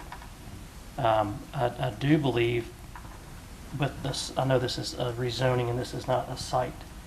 Look at the site plan here, but what they have proposed and what we have seen, it makes sense of what is there. I do have some concerns as far as the stormwater and making sure that it does not continue to erode through the adjacent neighborhoods. Yeah. So that would be a big concern for us to make sure that the council hears, that they can make sure that, we can't ensure that rain's not going to come. We've had a month of it. Okay, my mud is dried out, it's dehydrated.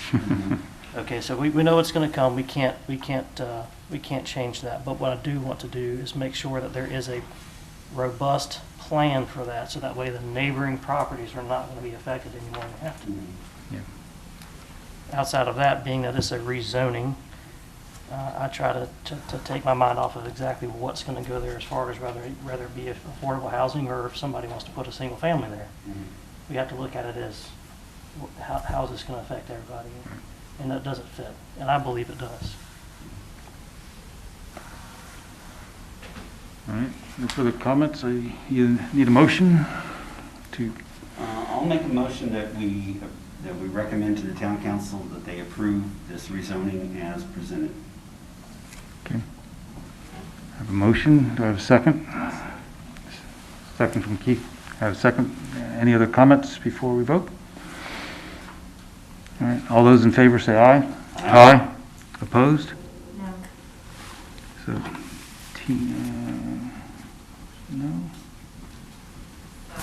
What I heard earlier was that you were concerned about USPS doing a disservice because neighbors are not getting notice in time to participate. That is correct. Otherwise, supportive of the project. We just hope that neighbors' concerns could be heard. Thank you, Donna.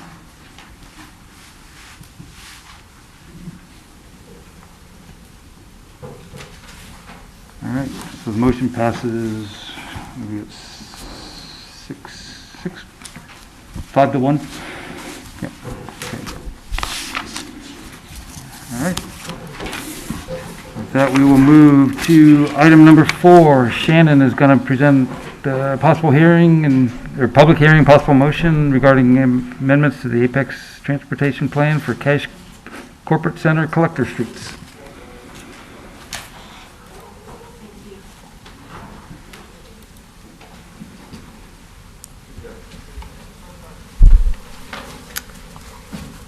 Okay, yes, so the next public hearing is related to proposed amendments to the Thoroughfare and Collector Street Plan Map for the area known as Cash Corporate Center.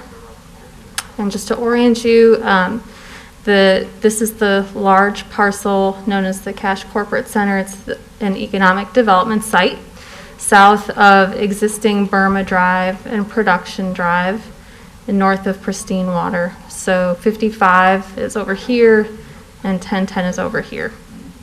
So these amendments are mainly intended to address more information that we now have about the anticipated layout and way that the site will develop, as well as some additional design work that's been accomplished for some of these collector streets.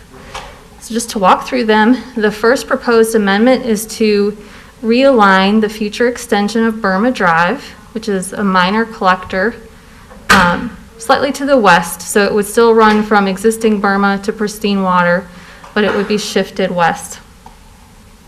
The second proposed amendment is to shift or realign the future extension of Production Drive, which is a major collector street shown on our plan. And I do want to note that Production Drive would cross a stream as it's extended. That would need to be permitted.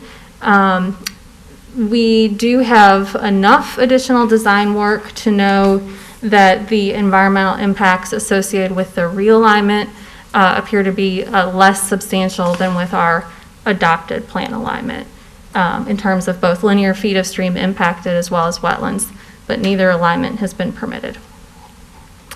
The next proposed amendment is an adjustment to the future east-west collector that's shown where these X's are.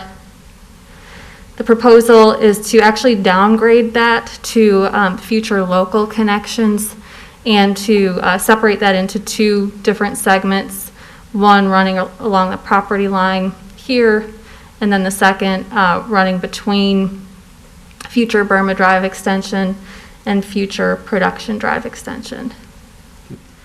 One of the purposes of that amendment is to try to leave as large of parcels as possible for the intended use for this site. They could have driveway access then, since it's a minor collector? Yes, they could have driveway access. These proposed amendments have been reviewed with Public Works and Transportation, Economic Development, Police, Fire, as well as Administration, and all support the proposed amendments as shown. I don't have any public comments to read when you do open the public hearing. Okay. All right. Thank you, Shannon. Any questions for Shannon? Seeing nobody here, I don't think we're going to have any public hearing.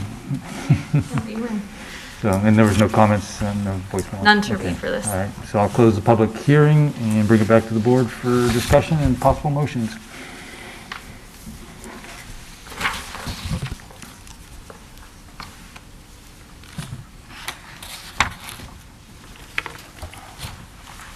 This one seems pretty straightforward. Straightforward, yeah. Make a motion that we... After the last three, this is an easy motion we one. approve this. Okay, we've got a motion from Ryan. Do I have a second? Second from Tina. Any discussion? All those in favor say aye. Aye. Opposed? Passes unanimously. And Shannon is still up for the public hearing, possible motions regarding amendments to Apex Transportation Plan for the new Hill Olive Chapel road bypass. This one a little more complicated. Yeah, this one will have to make you think a little bit longer. So in 2019, the Capital Area MPO completed the Regional Southwest Area Study. And we've been bringing you amendments over the course of the last year. We have 2 corridors left to look at. This is one of them this evening. So New Hill Olive Chapel Road in the vicinity of Old US 1 Highway and the parallel railroad tracks. And you probably remember that we previously discussed one of the amendments from the Southwest Area Study to upgrade New Hill, I keep losing my mouse on this. It disappears, it really does. To upgrade New Hill Olive Chapel Road to a 4-lane median divided, and that was voted against. So our adopted plan shows a 2-lane rural thoroughfare on New Hill Olive Chapel Road to Old US 1 Highway, and then the 4-lane median divided facility. Our adopted plan also shows a future grade separation over the railroad tracks and a future local connection between New Hill Olive Chapel Road and Old US 1 Highway. So there's 2 possible alternatives for these proposed amendments. Alternative 1 is what's on the screen, and that is to remove the future grade separation as well as the local connection. So essentially our long-range plan would be to maintain an at-grade intersection here and just continue to show future 4-lane widening to the south and the east. Some concerns about this alternative are that it would not provide for a future grade-separated crossing between, it wouldn't separate railroad traffic and vehicular traffic. Also, future, just not going to try to look at it anymore. Future widening across the railroad track would have to be approved, and that could be difficult. We don't know if that could be approved. It's also inconsistent with the regional plan's recommendation for this corridor, which is to upgrade it and designate it as future NC 751. So there is an alternative, and the alternative is the recommendation from the Southwest Area Study. As part of that study, the grade separation and connection on our adopted plan was looked at more closely, and a little more engineering work was done, and this was the outcome. So the recommendation is to shift the future grade separation to the east. And I will show you on the next slide that this is to avoid the New Hill Historic District. While the Southwest Area Study would continue the 4-lane median divide to the north, we're only showing that to Hume Olive Road, given the previous decision. So traffic from the north would take this route, cross over Old US 1 and the railroad track, and then eventually meet up back with New Hill Holloman, and then the opposite movement from the south. The recommendation keeps the intersection, the at-grade intersection, at Old US 1 highway. And I'm going to show, without all the markup, you can see a little bit more clearly the outline of the New Hill Historic District and how that roadway movement would work.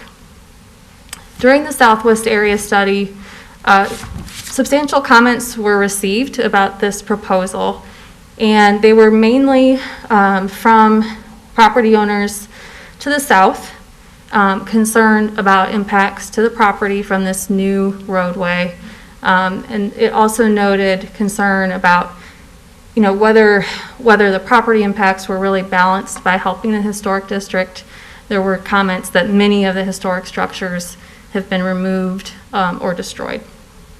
So we did, in their intervening time, ask Wake County to see if they could go ahead and have an inventory done so we would know what's actually out there. And I need to zoom in.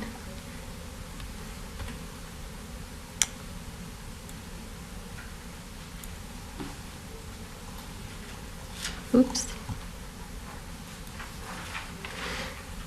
So just to orient you now, to the right is south, so that's New Hill Holloman.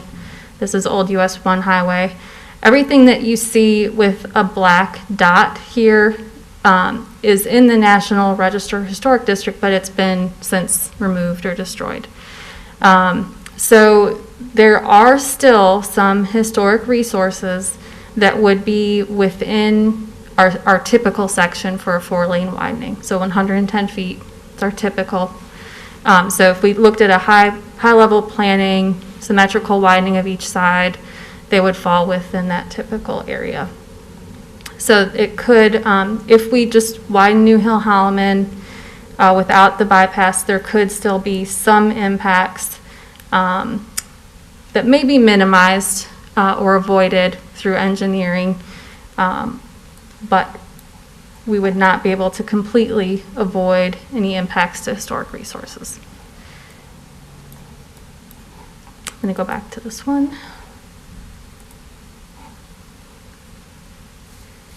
Where about when if the proposed comes on the south side, loops in, where about would it connect to New Hill Holloman? So this is Church Road here, and the bypass is, it's I guess hard to see on the screen, but it follows this line and comes in north of Church Road, north of the fire station. Is that mainly wooded land except when it gets close to New Hill Holloman? It's mainly wooded land. There are some homes in here that would be avoided by the bypass.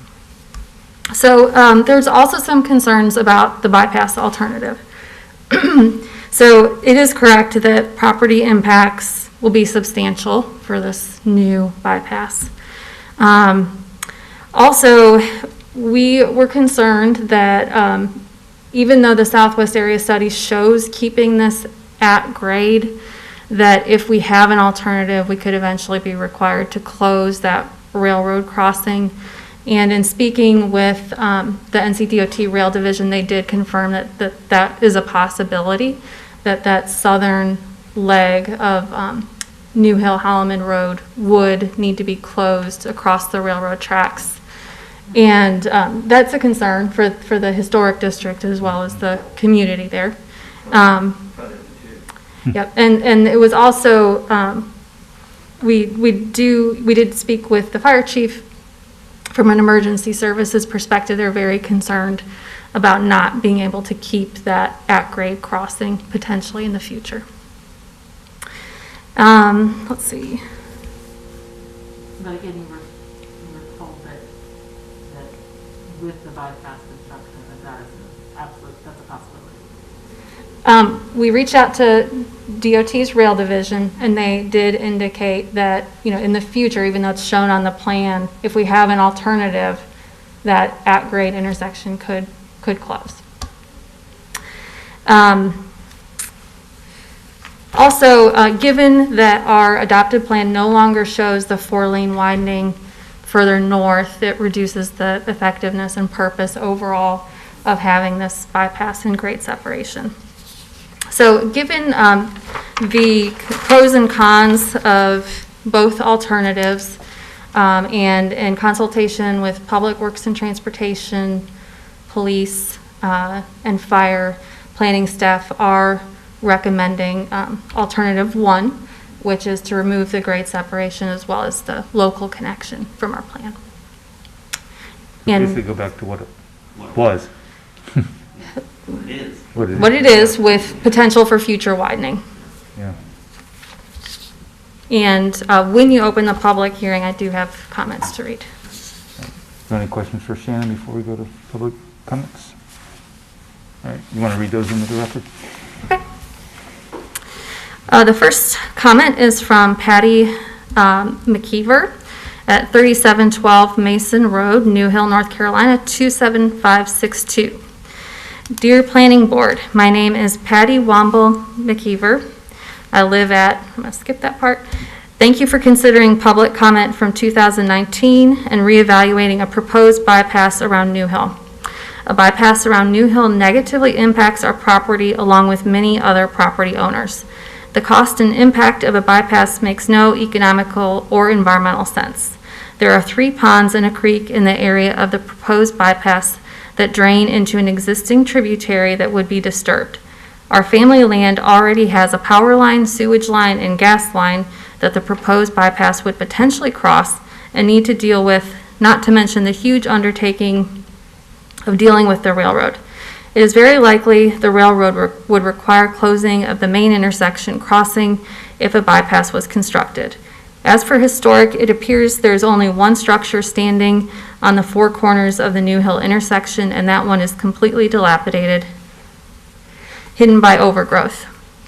I understand we need to accommodate growth in the long term, and although widening New Hill Holloman Road would still impact our family land along the front of my father's property, it does make the most logical, economical, and environmentally smartest choice to upgrade an existing thoroughfare.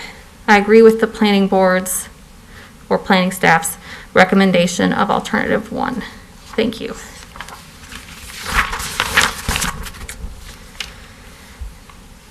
We, the owners of 4035 Pine Arch Way, this is Rick and Zenda Hines, prefer the alternative 1 proposed amendment. We do not see a need for a bypass and believe it has a more negative impact on the area. Simpler is better. Even if widening New Hill Holloman Road is required in the future, that is less impact to few homeowners than a bypass.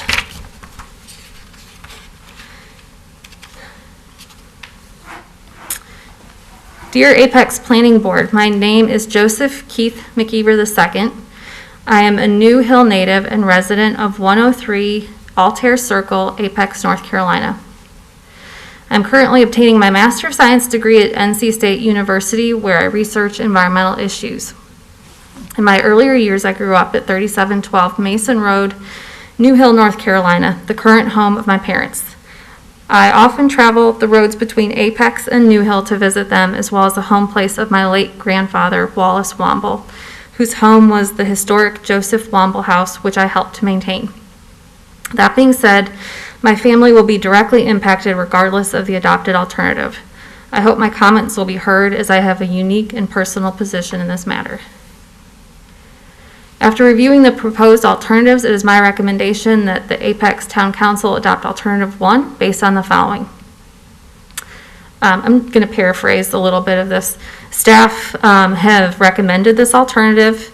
It minimizes impacts to local families, homes, and property.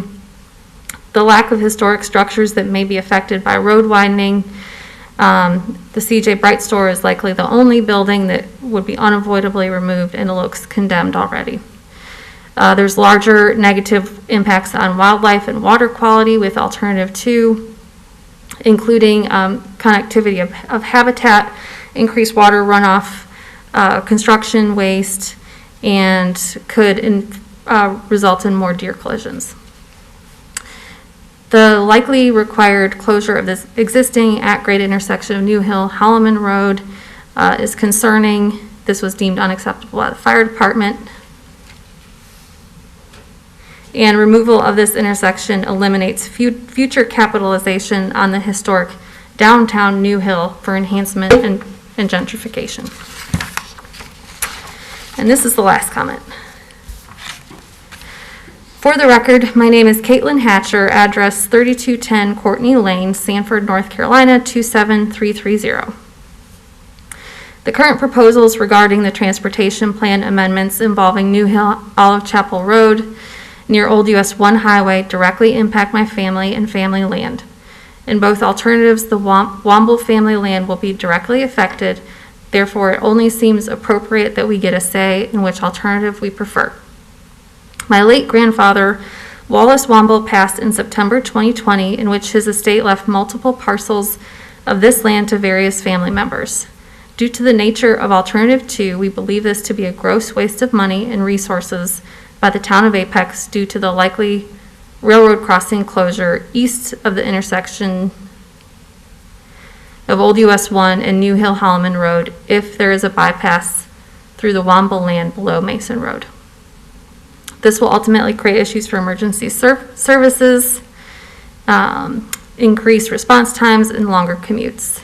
There's also multiple utilities in which the bypass would need to cross if built, specifically a large power line, sewer line, and gas line. The planning staff's recommendation of alternative 1 is the most viable and logical option. It is my concern that there are concerns of historical structures that would need to be moved if New Hill Holloman Road is widened. However, there's only one that would be affected. Currently, the building is completely overgrown, barely visible from the road, and a danger due to its inevitable collapse. It is my opinion that alternative 1 is the best answer in response to accommodate future growth and all those involved. Thank you. Thanks, Karen. All right, so just any other public comments? And seeing nobody out there, we'll close the public comments section. Jeff, since you're part of the historic, you may make a comment.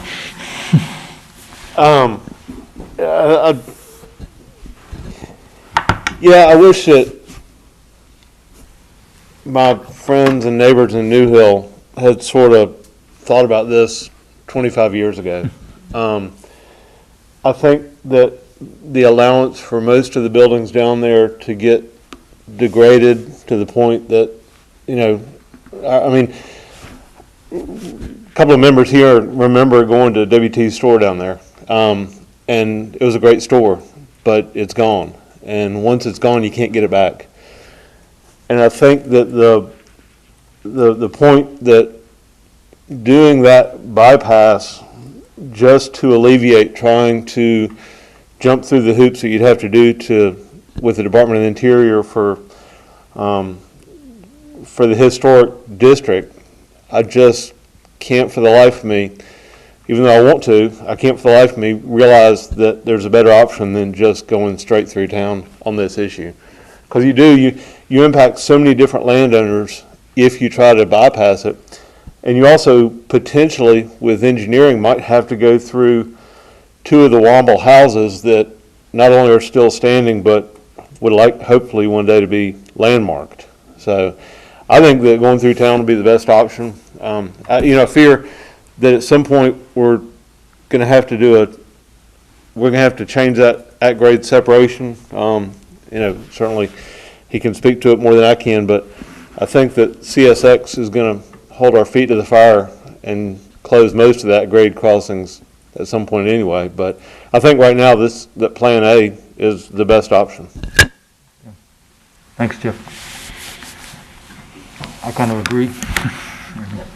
I agree with Jeff. Doesn't Yeah. make sense to bypass all that and go through all those property owners just for what is left, Yep. unfortunately. I do love driving through this part of Apex, though. Like going down to the refuse with my trash in the truck, like just going through this historic area. It's beautiful. Some of the houses that are redone, and it's worth driving slow through there.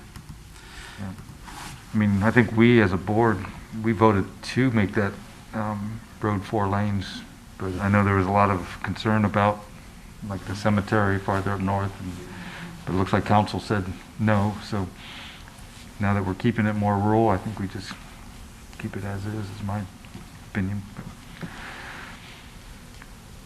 So. I also think that potentially keeping it rural like this, you sort of force our neighbors to the east and south to utilize Interstate 540 for its intended purpose. Mm-hmm. Yeah, so now you don't come down 751, you keep going down 64 and get on 540. Yep, I agree. Any other discussion, possible motion? I'll make a motion to approve the amendment of the transportation plan for alternative 1. Okay. I second that motion. All right, so we have a motion and a second to approve alternate 1. So all those any other discussion? If not, all those in favor say aye. Aye. Opposed? None, so passes unanimously. All right, that closes the public hearing section. Now we got a couple UDO amendments and design development manual that Shelley rewrote the whole thing. Not the whole thing. I'm hoping you're going to read every tree list. Yeah. Mark, you know what time it is, don't you? I did. I'm actually saving this because I learned a lot about different types of trees. So. Cool. So as you guys know, in the design development manual has a bunch of plant lists, has planting details, site details, and architectural recommendations for the small town character overlay district, which is a mouthful. The last time we updated it was 2010, but the list itself has not been updated for a long time before that. In 2018, the trees and stormwater study made a bunch of recommendations. Included on those were a couple that required us to make some updates to the design development manual. The two of them being that we update the town planting list to have mostly native species and exclude non-native invasive species, and then divide trees into 3 categories, small, medium, and large, to match 3 categories for soil volume. So there will be some UDO amendments to follow this at some point in the near future. Sorry the text is small. This is the top half of the first page of the new design development manual section for the tree list. Couple things on here. The native species shown are native to the eastern half of the U.S. It is possible to narrow it down further than that, but that takes a lot of time, and since staff was doing it exclusively on our own when in between other projects, we didn't do that. We didn't go with anything west of the Mississippi, so there are some trees that we're used to hearing people go, oh, well, it's native to the US, that are not in the native list, they're in the other list, just because they're on the other side of the Mississippi. It's not all-inclusive. These are suggested trees. These are things that we know do well here and that we know will do well in a variety of situations. People can still propose other trees, though, and as long as they do well in this area, we don't have a problem with them. So it's something that we can still work with people on. It's just, you know, if somebody is looking for a list of trees so that they don't have to think up more of them, they can look at this list and go for that. So we have added that invasive species are prohibited. We've referred to a list from the North Carolina Invasive Plant Council. There are other lists available in the world. You can find 1,000 invasive species plant lists on the internet. We have to stick with one that's North Carolina based because different parts of the country have widely varying planting and gardening situations. Something that's invasive in Wisconsin may not grow here. Same for Florida or Pennsylvania or Oregon. So even though there are a lot of plants that are not listed on here and that may be listed in surrounding states, we felt like it was best to find a good list that was here that was intended for North Carolina. And if at some point somebody gives us another list or a more comprehensive one, we're willing to either add that on here or to substitute it. We have these 5 following categories that kind of divide up we count as our big lists, our overall overarching lists: large, medium, and small trees, large shrubs, and medium and small shrubs. And then we've separated out some very specific situations. Some of these are designed specifically to address UDO requirements. You can add all kinds of other things in similar situations, but these are designed to address specifically those situations.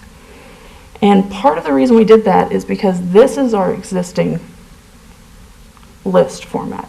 It's a great list. It's just really complicated to use.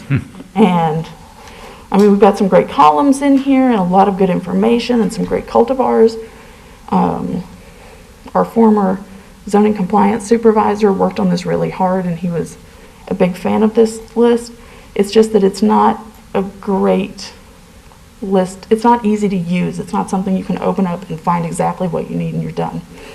So we were trying to simplify it a little bit, or at least take some of these concepts like street trees or vehicular use area or screening and make them something that we know developers and residents are going to be looking for, make it something they can just find. So this is our new format. Scientific name on the left, and then common name, height spread, evergreen deciduous, and some comments in here.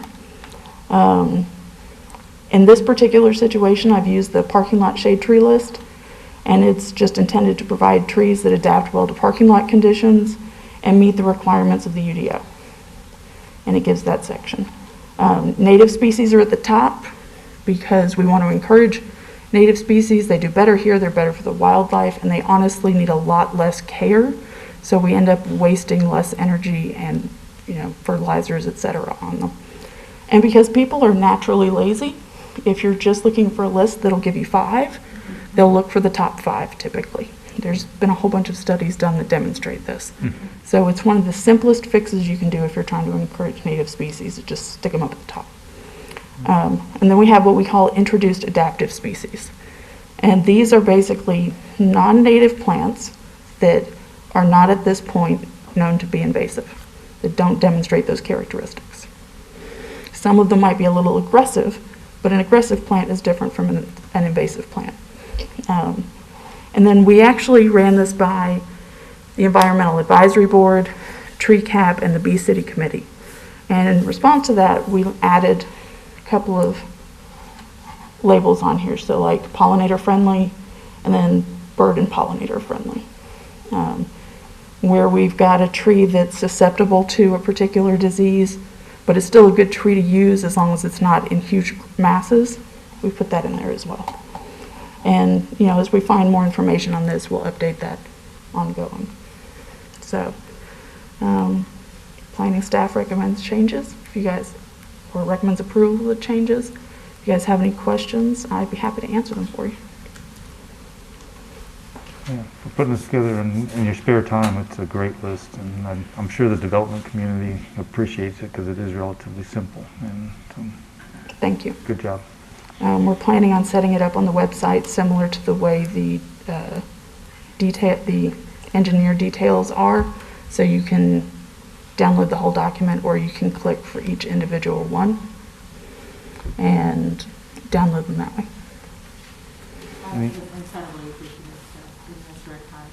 Oh, the NC State's website for information, so they have it all here, and like you said, the top 5, that's what I mean, that's what most people are looking for.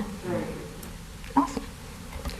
It took us about a year. It was not just me, it was our zoning compliance folks as well. We threw a bunch of different options at Diane and Amanda to get the non-gardener perspective and some other people as well. And I am a self-admitted plant addict, so I had to get some other people to look at this because that's what I do when I'm not in the office. Thanks. Any other questions for Shelley?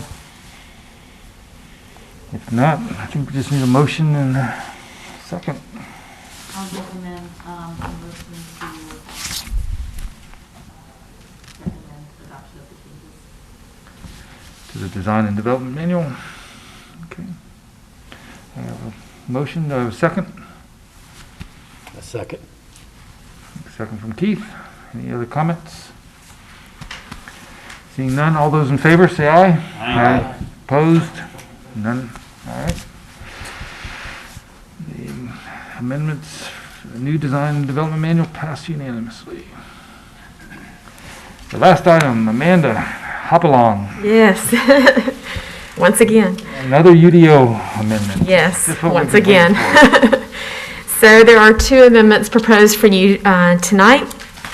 The first amendment is to the RCA section regarding the size of RCA for North Carolina certified sites, which, as you may know, Cash Corporate Center and Apex is our only certified site. And so while we were working on our first site plan in that development, we realized that the RCA standard that applies sets a minimum, but it does not set a maximum, and some properties are quite encumbered. And so the proposal is to set a maximum at 35%. And so the wording there gives that guidance. Any questions on that item? Questions? How would that benefit the property if they're already encumbered? So currently the wording requires all parts, like the stream buffers, even up to 100 feet, and even in areas that the state would allow disturbance but not averaging, it requires it to be RCA. So this would allow disturbance, if necessary, if it's above 35%.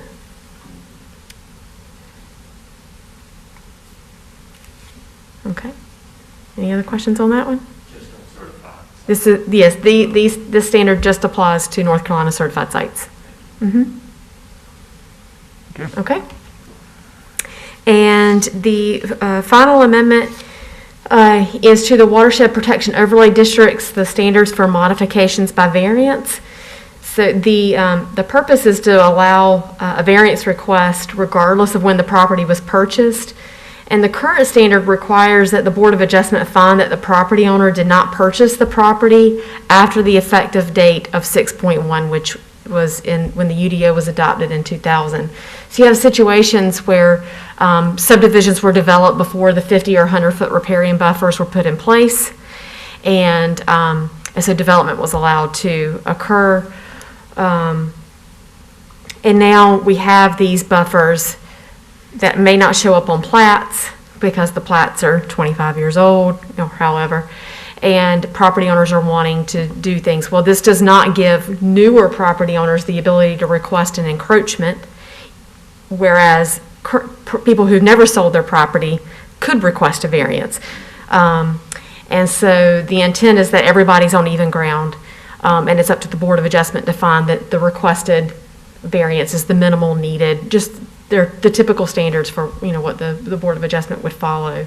And so I've had a couple cases where this has come up recently, even one where there was a reduction of an existing encroachment in exchange for what they were proposing to do, and there's no grounds for the Board of Adjustment that they can't make the finding to approve it.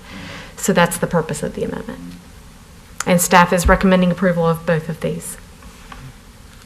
Any questions on the amendment number 2?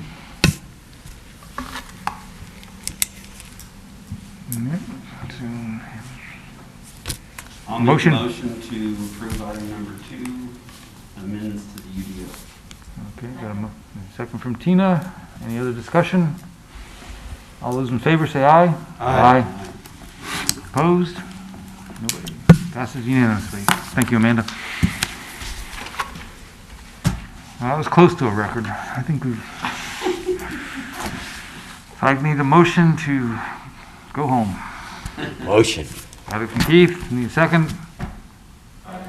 Ryan, all those in favor? Yeah. Pass. We're done. Yay. Okay.